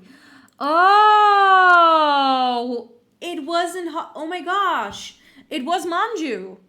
I mean, it was manju or hot buns because it's either filled with meat or with bean paste. You know, when I was in Japan a couple of years ago, and I actually had some manju. We visited a Nikko.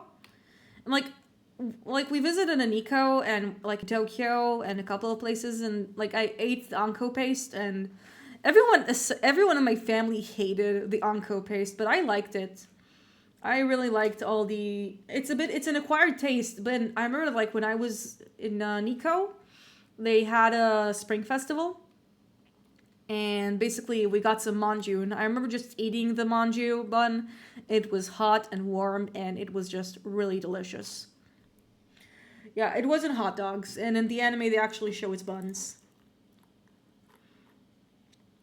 Right now, I don't see images of it, but I don't think I remember the buns, but it certainly is a localization moment. It's also weird because, like the samurai dogs also really felt weird for me because you don't really eat hot dogs, like, in a box. Like, sometimes you put hot dogs in a box, like, when you're going to fast food, but most of the time they just give it to you with a wrapper, so it was really odd. The bun thing makes more sense, but it's still funny.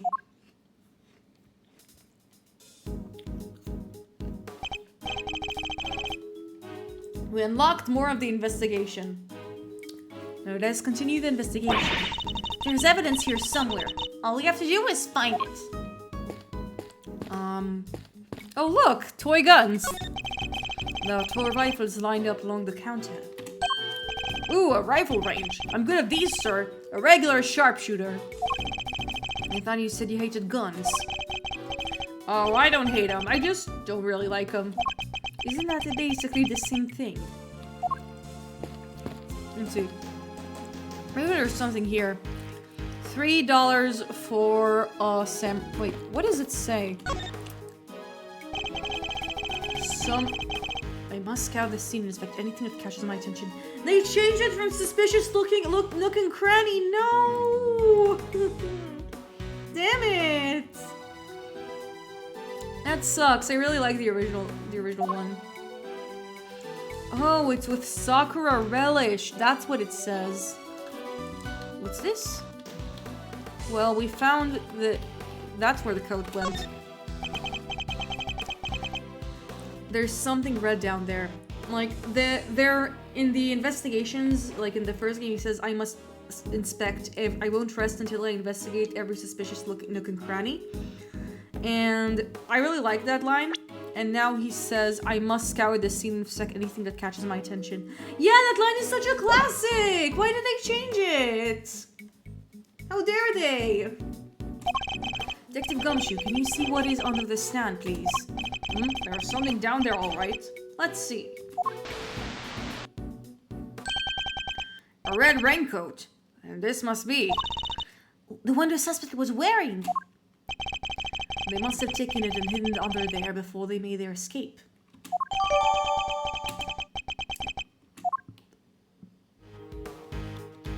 And right here we also have a red thing. What's this? A red button. Hey, do you think... Could it have been dropped by a red-hooded suspect? Yes, it certainly seems likely. Oh wow. Okay, I want to see what it means. It says samurai dogs now with Sakura relish, just in time for spring. This is another of the weird things in translation because is Sakura relish a real thing? Because I know that like people say people do add Sakura fillings. I do not know about Sakura relish. I see like that there is a Sakura sauce, but it's like very unconventional. It's something they probably, maybe it's like pickled Sakura. That makes more sense. Again, it's like one of they do in fact make salt pickled Sakura cherry blossoms. It's called the Chinryu, and eat it. It's like actually a thing you can eat. I see. Sakura, huh? What does that taste like? Well, Sakura is a cherry blossom, so I guess maybe cherries? The blossoms are blossoms and cherries are cherries, sir. They're totally different things. Now I want to try eating that. Ugh, but you're right, I suppose. So what does Sakura really taste like? This is my kind of mystery.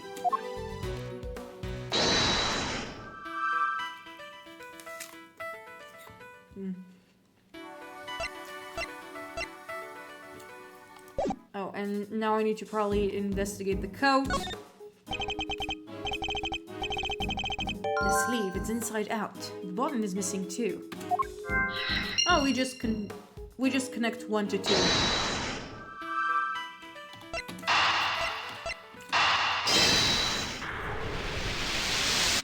a good thing I remember to connect these two. The button we found seems to have come from this raincoat. It must have been pulled loose when the killer took it off.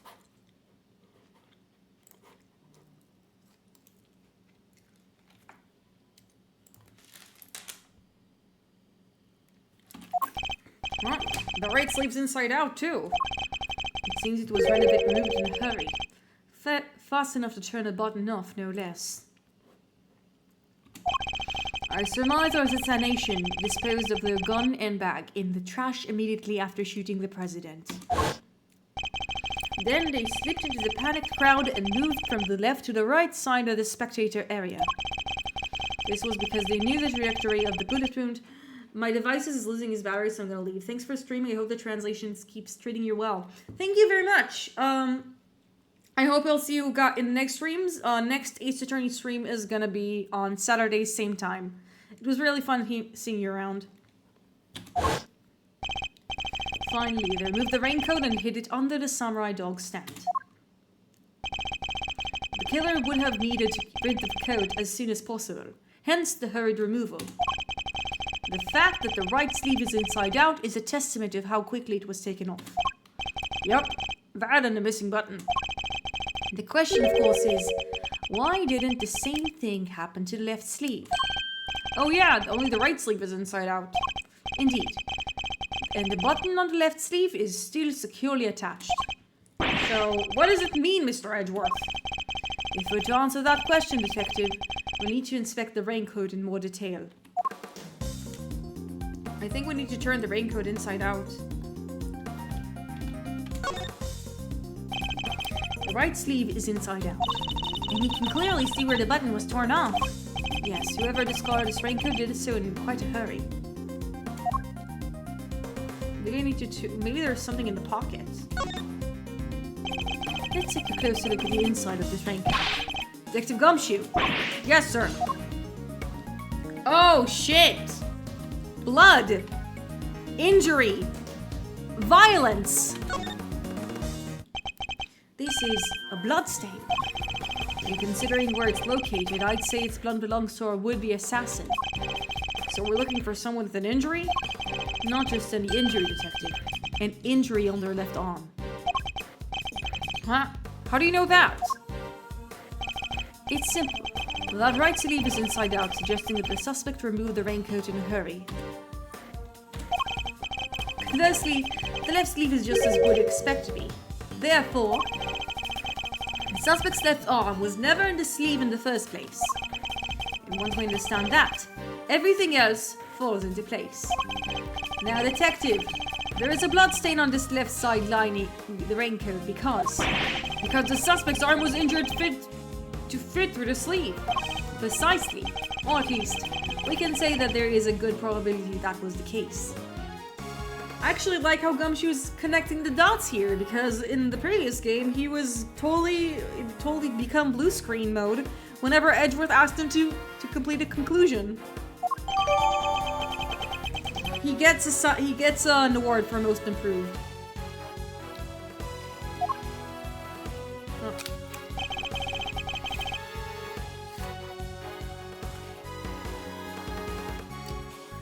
The pieces are starting to fall into place. And I finally have my penalties healed. Hooray! Detective Gumshoe, I need you to go and search the crowd for likely suspects. Yes, sir! Suspicious characters with injured left arms. Coming right up. You're even smarter than you look, Ruffles. Taking all them itty-bitty pieces and putting them together like that, you'll have your man in no time. That's Mr. Edgeworth for you. The bag is still cordoned off, so our would-be assassin should be in the crowd there somewhere. Don't let me down, Detective Gumshoe.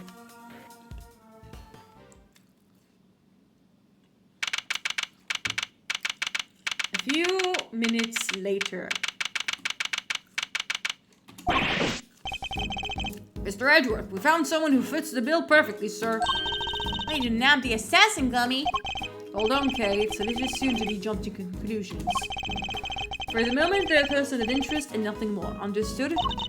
Oh, okay. No jumping. Just jumping up and down. Whoop! Wait, Kate, why didn't you jump? I was jumping mentally, okay? But he's our shooter, sir. I'm sure of it. He's the guy who tried to take out the president. In broad daylight, surrounded by a crowd of witnesses. This is no ordinary assassin. Bring him over, detective. Carefully. Yes, sir. Come on, boys. You heard Mr. Edgeworth. Ooh. Looky here. This guy is a piece of work.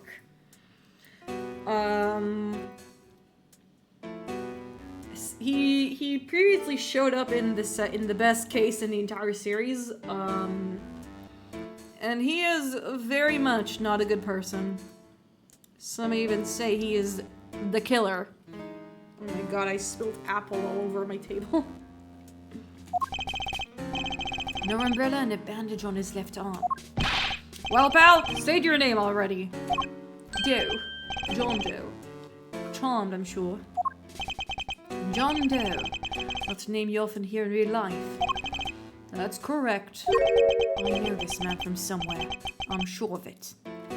And the reason why he got away with it is because when Edgeworth saw him the first time, I mean, he never saw him directly, and he was a radio when he last saw him. And you are Prosecutor Edgeworth. Huh? You know my name? Of course. I have been following the day's developments with some interest. Now, perhaps you'd care to explain why you've asked to speak with me? As you've been following our investigation, you're no doubt already aware of who we're looking for. So let me ask you, do you recognize this raincoat by any chance? Forgive me, but I'm afraid I do not. I see. Well, I believe its owner would be the would-be assassin we are seeking. I mean, he is an assassin in general. My. Isn't that just shocking? And this would be the assassin who happens to have an injured left arm.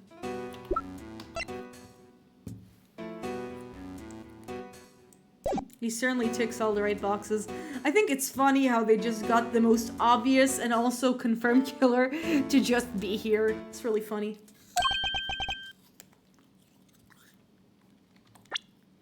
Just like you. All I can tell you is that I had nothing to do with this unfortunate affair. I was part of other unfortunate affairs, but not this one. The two adversaries stare each other down, their eyes like deadly lasers.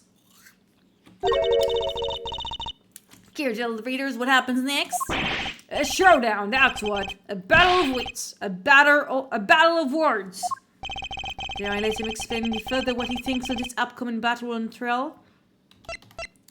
Do we want to let him yap? I mean, I know he's probably going to explain what a cross-examination is, but we already played the previous game, so no. Death of Gumshoe, if you're quite finished leaking my professional strategies to the press. Ah, yes, sir. Sorry, sir. Thanks a bunch, you big old grouch. As if it would have done any harm.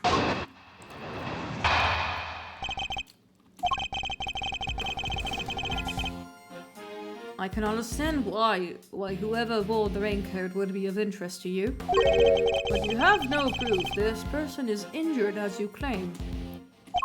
My left arm may be injured, but I can still use my right. When it started raining, I simply opened my umbrella. No raincoat required. But you have an ice cream in one of your hands. How did you do that? So you contend that you were not wearing a raincoat, is that correct? It is. And is that so strange? Not everyone wears one after all. I happen to prefer an umbrella. So how do you hold your ice cream? I just hold both. Skill issue, Hale. Team raincoat over here. They're perfect for when a girl really needs to move. Heck, I don't use neither. Come rain, sleet, snow, or shine. It's my trustworthy parka every time. She did the rhyming. Not exactly the line of inquiry I was hoping to pursue. So you see, I am not your would-be killer. And I'm not in the habit of making baseless accusations, Mr. Doe. Please, I'm just a simple ice cream sales. Oh my. He just puts him... Oh, so that's how he did it. He put the ice cream in his mouth and that's how he did it. Forgive me. My wound seems to have begun bleeding again, all from the excitement. The owner of the raincoat is definitely our assassin. The said owner also has an injured left arm. I'm on to you, Mr. Doe. It's only a matter of time. But before I do the rebuttal, I am going to the bathroom, and I'll be back in a few minutes.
Okay, chat, I am so back.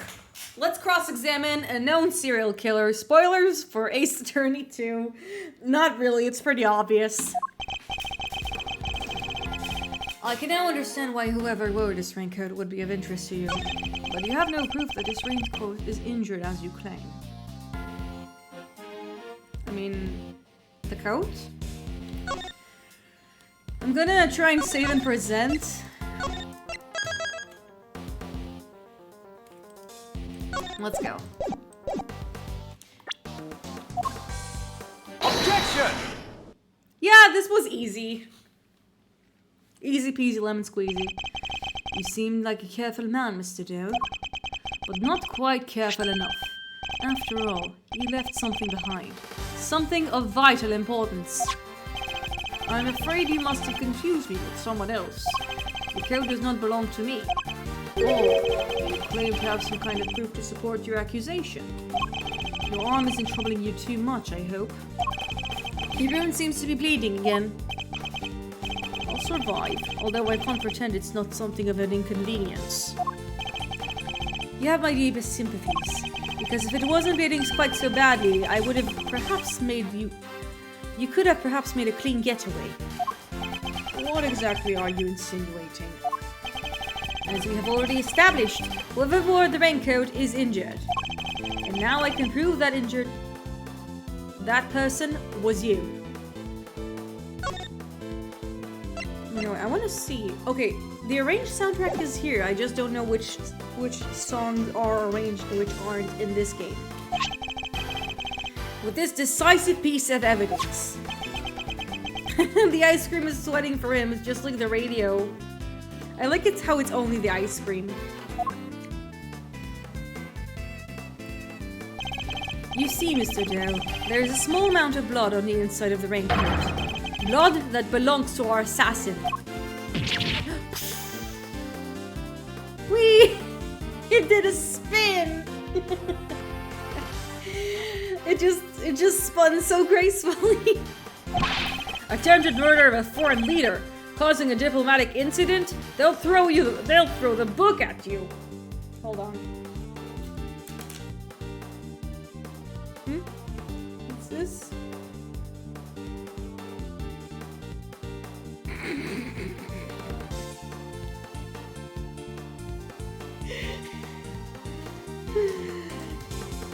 Man.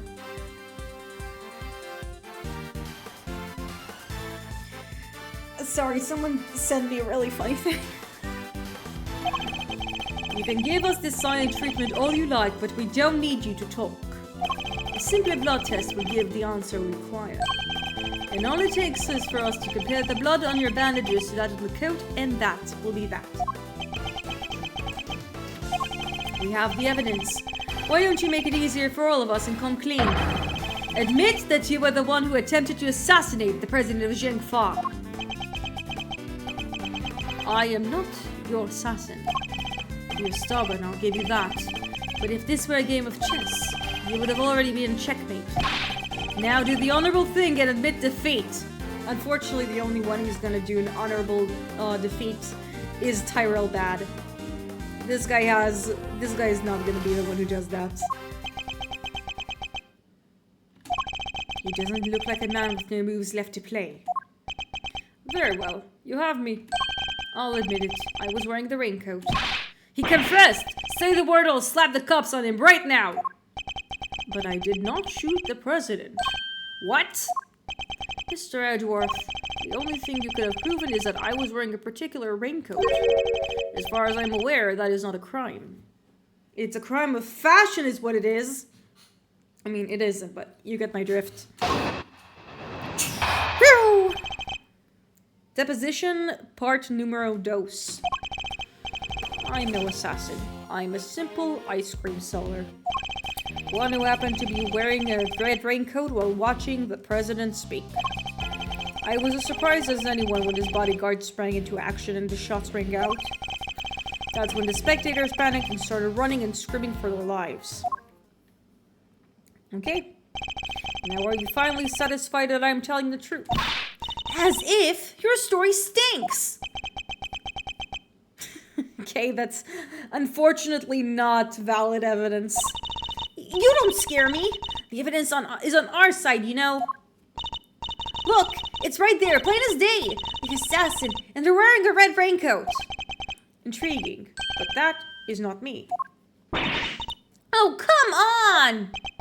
Tell me, Mr. Edgeworth, do you really think I was the one who did the entire park wearing a red raincoat today? I do, actually. But then why? Why does he seem so sure of himself? There is more than this than meets the eye. I am no assassin. I'm a simple ice cream seller. I actually want to press him about this. He might have some funny answers. Hold it! A simple ice cream seller, but a knowledgeable one, I assume. On the subject of ice cream, at least. But, of course. Ask me anything you wish. What's the best flavor objectively? Oh, it's, chocolate banana, obviously. Based. Ugh! I don't know the first thing about ice cream! All of his brain cells are just about law, chess, and Steel Samurai. You know what the, most important thing about making ice cream is? Of course. We got him, boys! Mr. Edgeworth? Why, the most important thing is making out Miss Ice Ice cream is approach it with a virtuous heart. And what does virtue have to do with anything? What is he gonna say? Hold on. Without proper reverence for the craft, I'm afraid all you'll ever make are sweetened crystals of ice. There, I hope now you see. I'm nothing more than an ice cream seller. This was really happy. This is really fucking happy. This is really funny! Oh my god! I'm surprised at anyone when his bodyguards sprang into action as the shots rang out.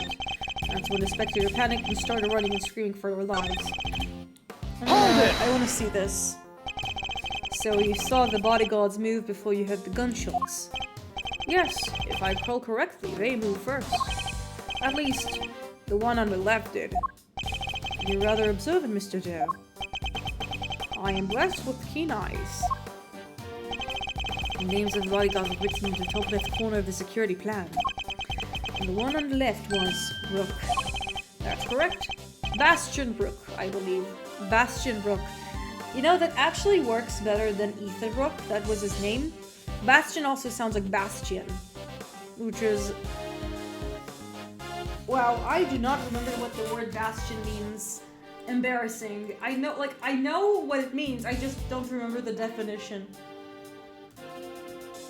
Maybe this is the reason why Sebastian has a different name, is because they already have a Bastion in the game.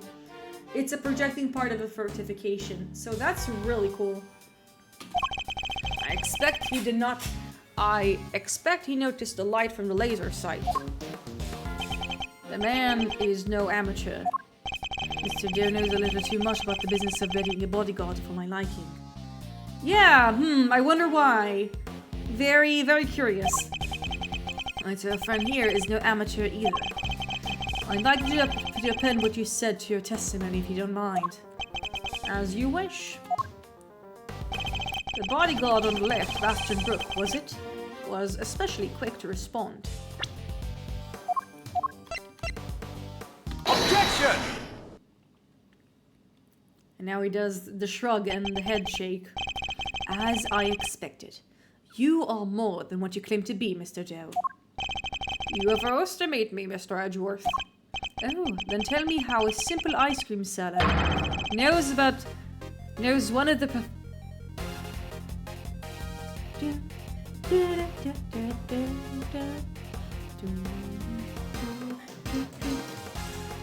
I think that they only made remasters for the first game. Correct me if I'm wrong. What? You jest, surely. You were the one who spoke their names aloud. No, I didn't. I only said Knight and Rook. How did you know his first name? Rook and Knight, was it? Objection! We only know those names thanks to the security plan. But look closely. Only their surnames appear. Oh. Yet all we clearly heard you say was the name Bastion Brook. How did you come to possess such information?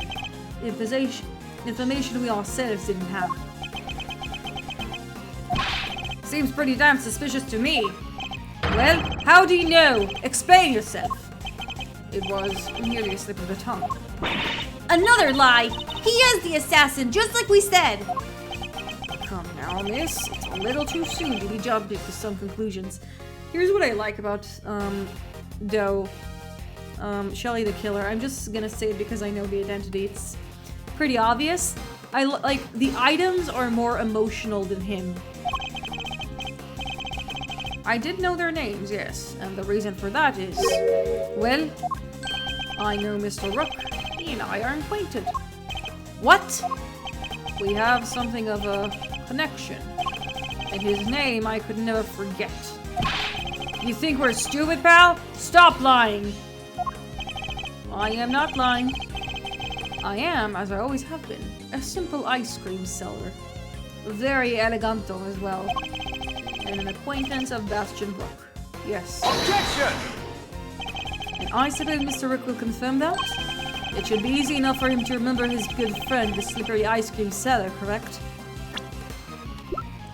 We don't have Bastion yet. Please, you are more than welcome to ask him. Although I think he might be difficult right now. I would imagine he's rather busy ensuring the president's safety. But suppose you are able to speak with him and he does deny that he and I are acquainted. How will that help you prove I was the shooter? Objection! If you weren't the shooter, why take off your raincoat? Because it was no longer raining. In fact, it has grown quite warm. Far better to let my wound breathe, no? Would you rather I'd have left it faster? Is he actually going to worm his way out of this?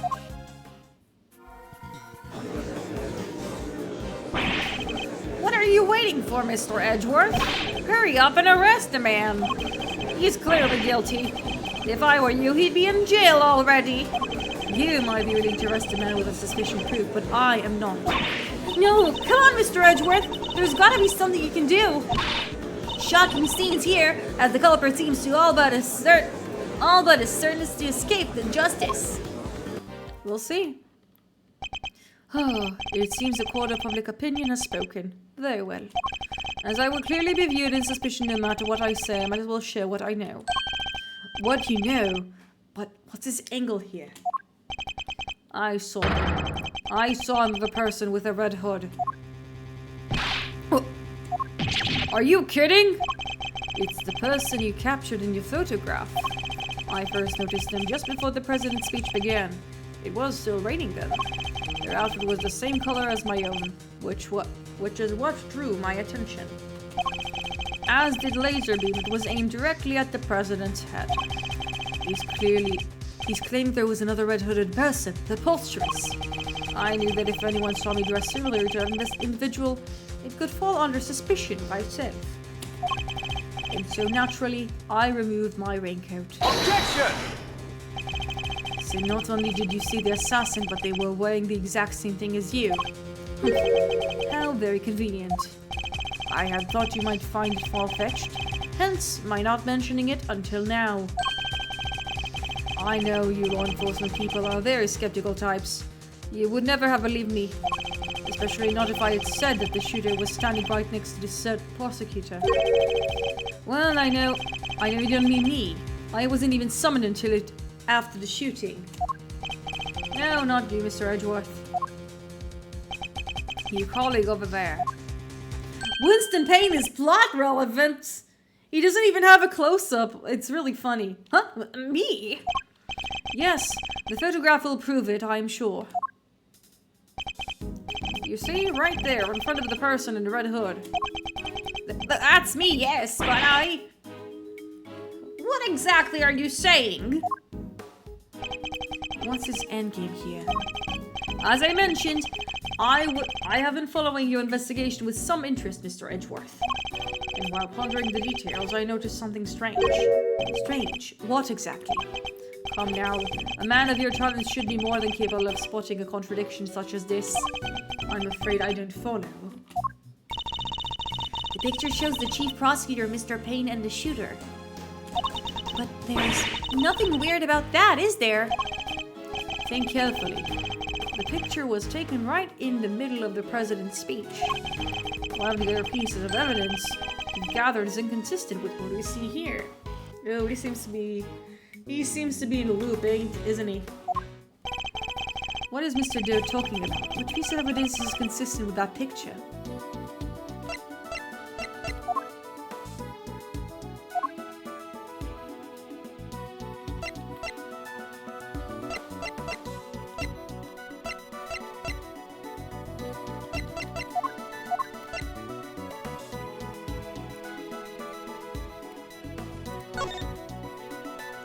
Okay, avoid, high-pitched gentleman, older gentleman.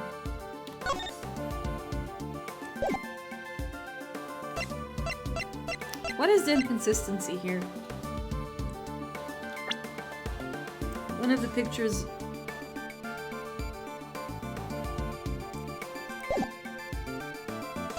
Maybe it's a security plan?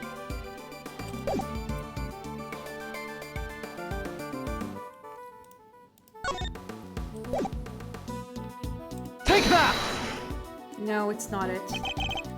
I'm honest, I'm not really sure why, but I'm thinking this conflicting evidence is this. Oh, I can't believe I'm being played by the hands of him. Mr. Edgeworth, are you sure you really want to go around presenting stuff even if you're not sure? I don't know if this is such a good idea, sir. Ugh, fine, I withdraw the evidence. I think a little too late for that, don't you? No! It's never too late! Unfortunately, the penalty is here. The picture shows Payne, the chief prosecutor, and our suspect in the red coat. In the raid coat. Yeah, it shows the raid coat. The raidest of coats is red. The president in the middle of his speech here. Why don't you think carefully about the moment of time? What is Mr. Doe talking about? The piece of evidence is inconsistent with this picture.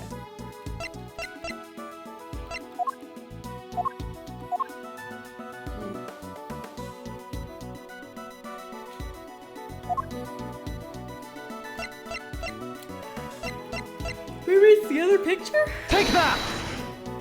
No, it's not it. Wait.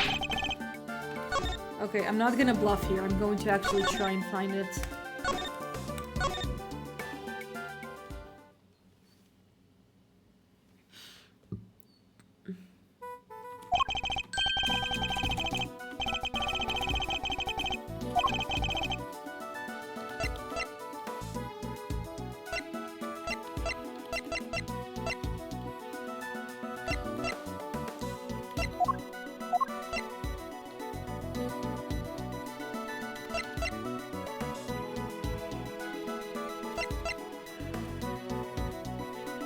Not the June one. Take that! Nope. Only present things you're sure of. That's for certain.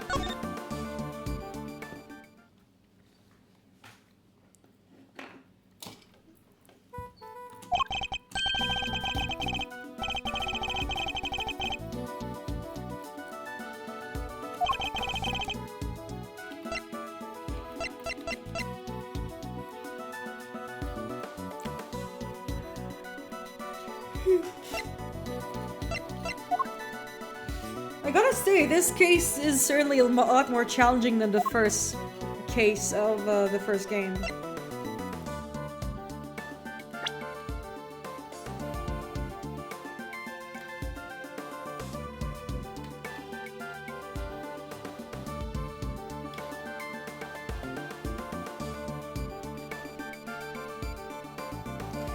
Maybe it's the fact, maybe it's the tape? Take that! Oh, it is the tape. Let's go. Ugh, of course! The tape, it contradicts the photograph. Ah, so we have notice at last. What is he going on about, Mr. Edgeworth? Something missing. Someone who should be there. Huh? But who? I think the chief prosecutor is supposed to be here, isn't he?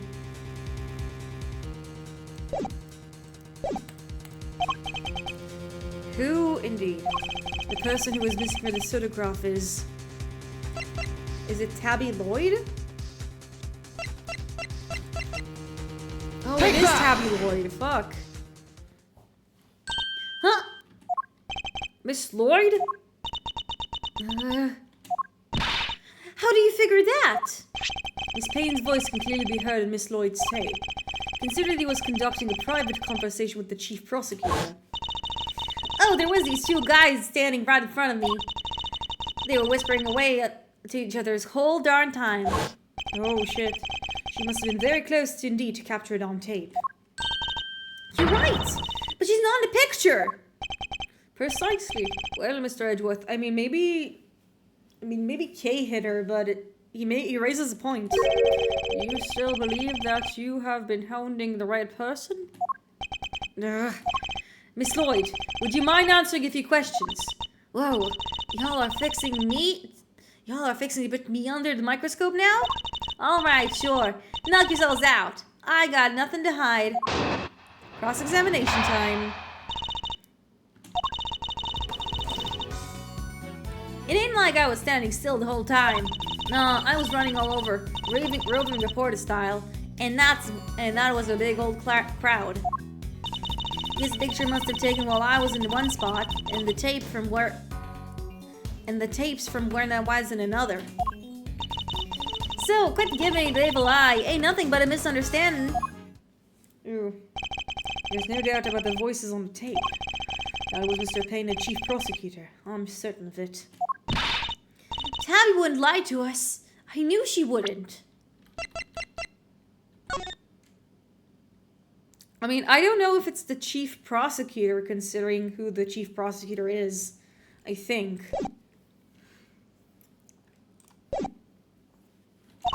But if she did, then that would mean That she's our perp! will you quit messing with me? As if I could have done a thing like that. Little me?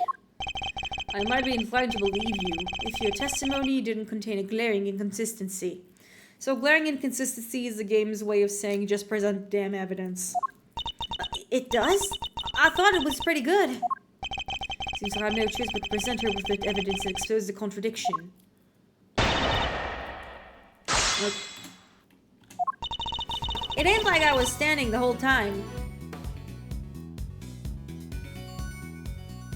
I just noticed the fanny pack has the same pipe brand as the other one. She also has the OU, the Go U.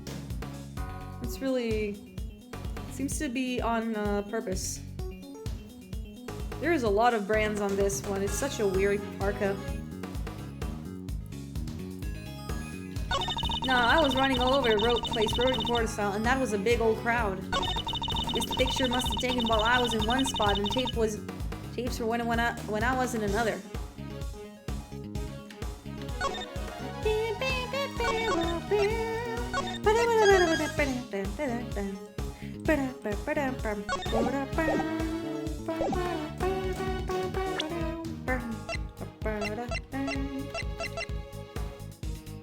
Objection!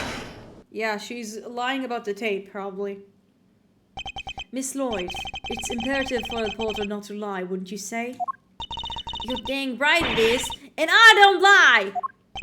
And yet, the photograph and the recording were definitely taken at the same time. What? You can't prove that? You can prove... Oh, but I can. The evidence is right here in these pictures. This one in particular shows something that lines up precisely with what you were making there from when you were making your recording. What part of the picture indicates it must have been taken at the same time as Lloyd's recording? I think the fact that he's raising his fist. See here, the president has his fist raised. And? What about it? Who would be so kind? Would you be so kind as to play the tape again? It ain't that simple. What if I were to tell you that you didn't have a choice? Ugh, you don't make it easy, do ya, Ruffles? Remember, we are concerned with the moment of the president raised his fist. No criminal organization, no matter how big, is above the law. The president thrusts his fist in the air as the excitement reaches fever pitch. There! That's the moment right there! Correct. We've now confirmed when it occurred in the recording. Which means Tabby should have been in this picture too. And she is. Right there for all of us to see. But Miss Lloyd is in fact the person with the red hood. What? So you're the shooter, huh? No, I don't even own a jacket like that. That's right. From everything we know, the owner of the red raincoat is neither of them. The jacket belongs to neither. Oh, wait, that was the wrong answer. Whoops. It doesn't? Then who does it belong to, sir? You haven't worked it out? Who else could it belong to, do you think? It's me, sir. Who? Can I get back beyond that? Sometimes getting the mistakes is worth it just because the wrong answers are funny. Fine, I remind you, how long have you been working as a prosecutor, Mr. Edgeworth? I have to think back on everything Mr. Doe and Miss Lloyd have told me. And everything I've learned about the raincoat, too. That's right, from everything we know, the owner of the red raincoat is... Tabby Lloyd? No, it's... Oh my god, it's John Doe.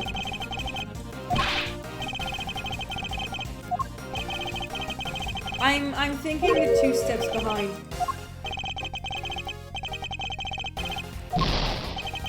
Of course! The right sleeve button has been torn off, and there is a blood... I'm making a lot of mistakes right now. Whoops!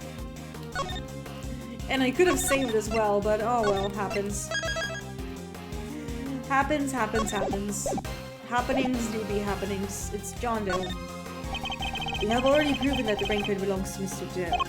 You, Miss Lloyd, were wearing something else. Something that also happened to have a red hood. So there were 2 people with red hoods all along. Indeed.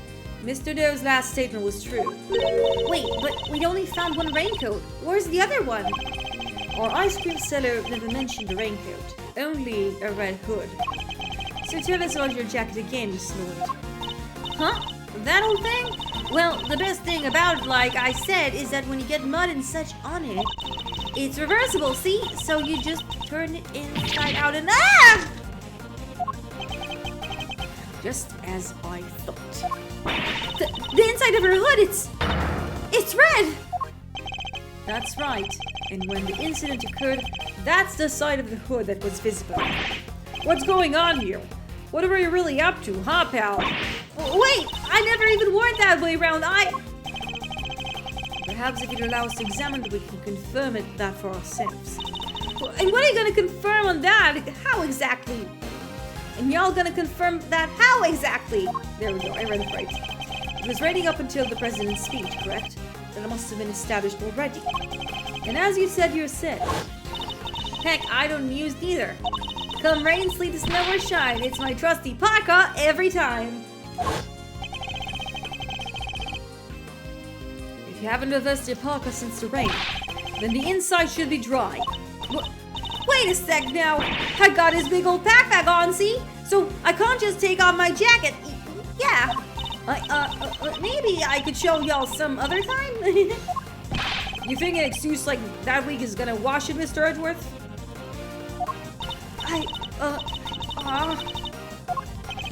Well, what are you waiting for? If you're innocent, take it off and show us. It wasn't me, I swear. I never shot gang present. I could never. If that's true, Miss Lloyd, then your best option is to cooperate and tell us the truth. If there's a particular reason why you chose to wear the parka with a red hood here today. Sorry, Waffles. There's something I never told you. Something I couldn't. But I'll come clean, I promise. Just go easy on me. Now, you hear?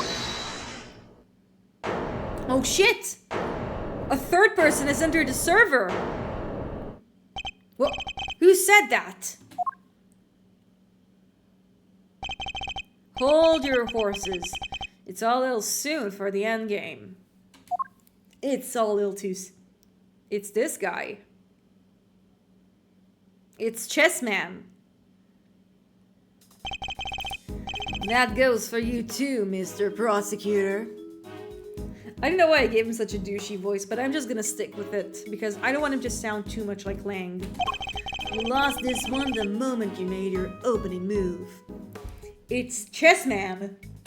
That's one of the men from Case Photograph. Guess I better introduce myself.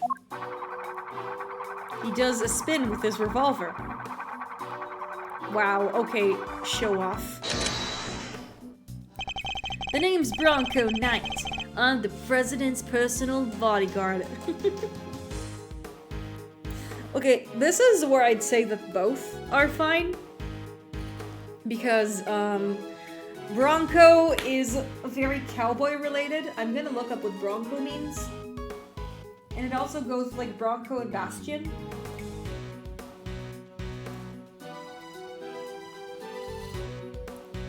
So, Bronco is an untamed or partly tamed horse, which actually goes with his rebellious exterior, with his rebellious demeanor. And in the fan translation, his name is Horace Knightley. So both of these actually work really well. I'm surprised. I do think that Bronco is a very silly name regardless, much sillier than Horace, for some reason. And second in command of his security detail. Point that thing somewhere else, pal. What the heck's wrong with you? I mean, he is a little too trigger happy. Sorry, can't help myself. Just too much fun being this good. I hope the safety is at least on with this. You're not a member of law enforcement, so how did you get a gun? This old girl is from loan from Zhang Fa, temporarily issued to us presidential bodyguards. Ah yes, Japanifornia, where gun laws are much more normal than America. Anyway, never mind that.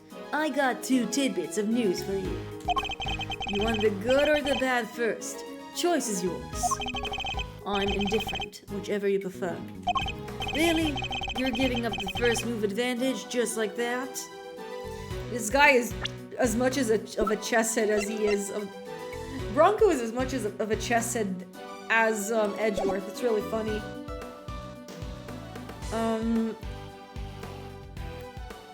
Hold on. I'm gonna look it up. There's a very specific joke I'm looking for.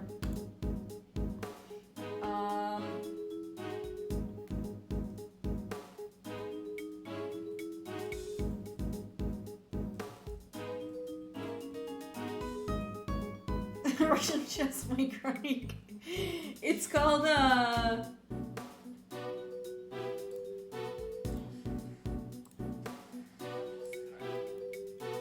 I want to know what's his name. It's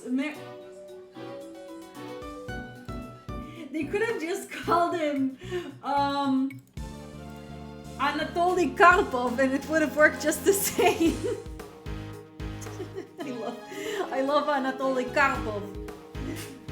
My name is Bronco Knight, but some people also call me the USSR, the former USSR, the merited master of sport of the USSR, Anatoly Karpov.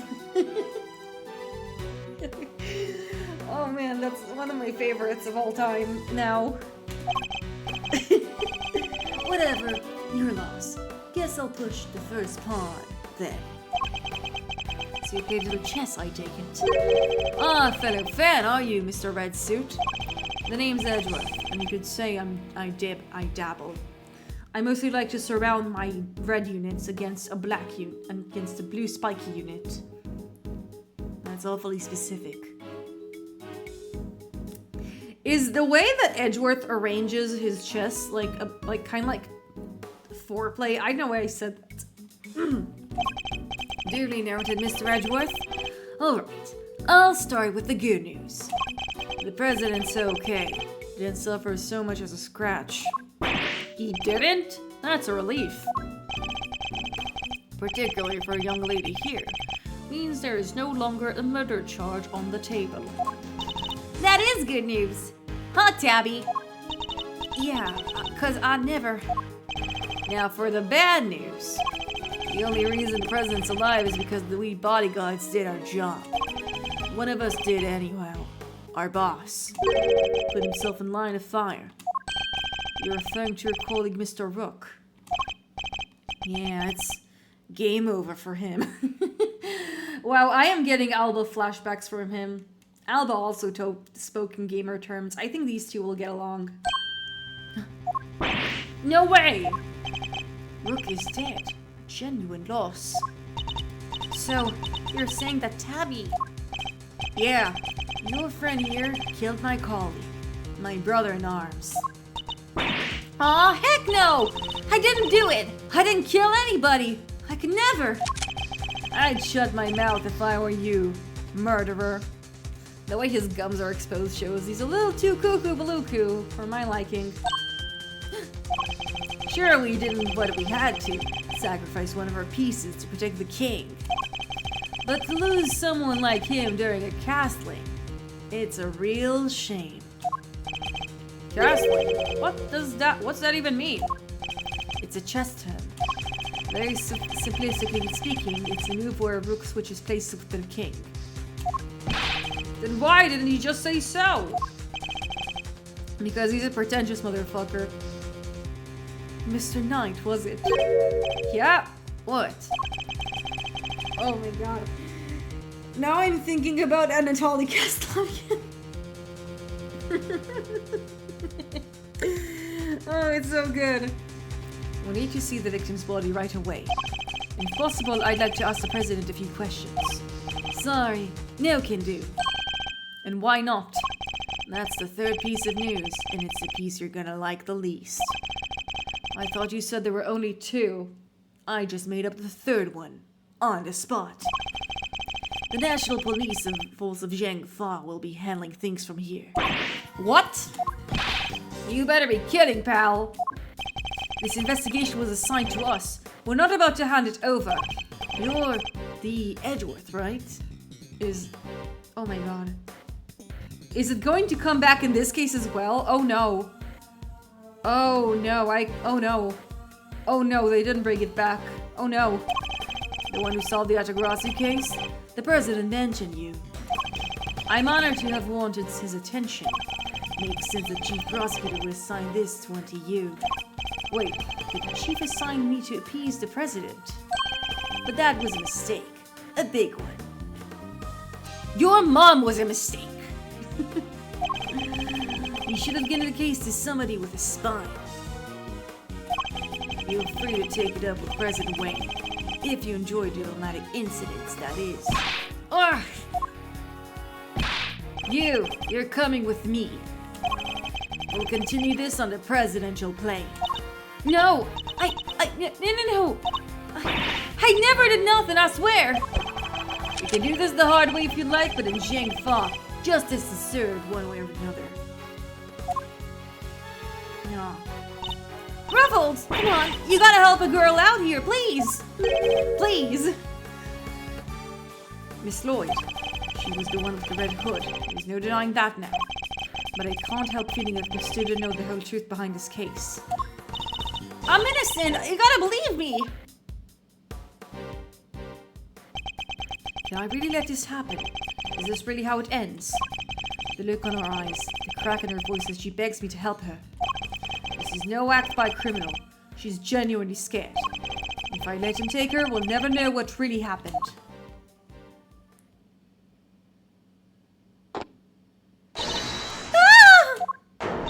What? Huh? What the? Oh no. Get your filthy hands off of... Oh, shit! Quiet now. Is that really a way to greet me? Oh my gosh, is he helping us? Your neck has barely begun to heal and you've already forgotten who I am. I'm disappointed. I can't believe the ice cream dropped. What? It's you! Ah, so you remember. What do you think you're doing, pal? Put the knife down and give it up! You got some nerve pulling a stunt like this in front of a bunch of police officers. Don't even think about it. You don't stand a chance against this guy. Who are you really, Mr. Doe? Let's just say that I'm no simple ice cream seller. I lied. Guy's a pro, a hitman. His name's Shelly the Killer. I mean, I already knew that, but man, the killer. There's no legal profession in the country who doesn't know that name. An assassin capable of taking down any target, any place, any time. This isn't the first time our paths have crossed. It's been too long, Mr. Edgeworth. This is such a badass scene. I completely forgot about it! But of course, this is the first time we've met face to face. You're the assassin we've been looking for. In any sense, yes, the sort of someone did indeed hire me to carry out the contract. And that contract did indeed specify that I was to assassinate President Wang. I swear I've seen his picture in one of my old files before, but... how could I have been so careless? I mean, it's been a year and you had a lot of your plate. I don't blame you, Edgeworth. My bandage proved useful for bringing the knife into the park undetected.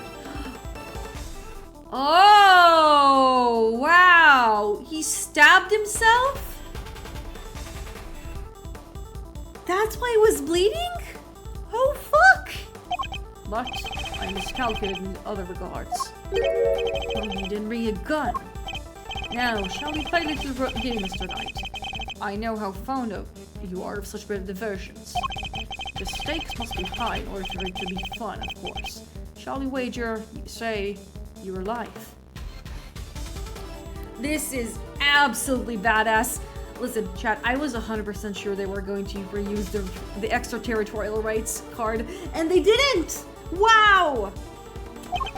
What do you want from me? I would like for you to allow Mr. Edgeworth to remain in charge of the case. Ooh, I wonder why it's that. You what? What are you up to, the killer? What are you up to, the killer? I would simply ask our mutual friend to see things through to their conclusion. Huh? But why? Bastion Brook was a man of great skill, one of whom I felt certain connection. I bet that somewhere on the internet someone made fan art of those two sharing a kiss. It's only right the truth behind his death to be brought to light. Oh, this is how Bastion looked. That's quite a formidable, like, all mustache, no eyebrows. Miss Brooks' departure? The case is now yours to investigate, is it not, Mr. Knight? I'm simply asking you to transfer that authority to Mr. Edgeworth. It's not something worth losing your life over, surely. You're just using an investigation as an excuse to get close to the president. Am I really? I suppose it is true in order for the investigation to proceed. We'll need to enter the presidential plane. You think I'm gonna let you hear him? I'm his chief bodyguard, like near, not here, sorry. Are you? And here I thought you were only a second in command. Brooks not around, that means I'm number one. I wonder if you have what it takes to step into such capable shoes. You. Of course I do! I'm the leader now. Me! Is that... If that's indeed the case, then I would ask that you make a choice worthy of a leader. Will you needlessly far away your life, or will you allow the investigation to continue? Wow, chat. I forgot how short of a time span this game takes to cook. This game cooks already from case 1. This game absolutely becomes peak from case 1. From this moment right here, from the moment Shelly the Killer decides to do this fucking stunt. This is amazing. Ugh. Is he really doing this to gain access to the president? Does he even need to? What is he plotting? We have no objections, I trust, Mr. Edgeworth. Come, let us continue the investigation. And meanwhile, pain.exe has stopped working. What do we do, sir? It would seem like we have little choice but to do as we're told. That said, listen, detective, and listen well. I'll buy us some time as I investigate. Meanwhile, you gather the other officers. Have them surround the plane and make absolutely certain that there is no way he can escape. Yes, sir, you got it! To be continued. Man, this is such a cliffhanger. This case is already fucking peak. I completely forgot about that entire thing. Wow. This is just a really fucking cool stunt to pull on case 1, really. It's like, oh, this is case 1. It's gonna be relatively chill. Like, a guy still died and you still have things to solve, but this is definitely one of the cooler things they pulled on a first case. I think the second thing, like, Turnabout Trump also did that with the whole bait and switch about, like, Phoenix Wright being your first client, and, like, some other things that are heavier spoilers. And Trials and Tribulations also did that with the first case where you actually play as Mia Fey, and Phoenix is a bit of a wet blanket, a poor sob man, an art major even. Art major derogatory. Yeah, no, this is interesting. However, we are going to be continuing this later. And by later, I mean we're going to be continuing it next stream next week. Same time, hopefully. I am already invested, and man, the localization is doing a really damn good job. This is just really, really good work. And yeah, we are going to be continuing the game next week. And until then, well, on Monday I'm going to be continuing to play Signalis, and maybe I'll do something on Wednesday. Wednesday is just like the weird variety hour time where, like, I do whatever the heck I want. I don't know if we're going to be continuing Metaphor, because we might be continuing Metaphor, we might not. I'll have to see how I feel. But yeah, until then, I hope we stay frosty.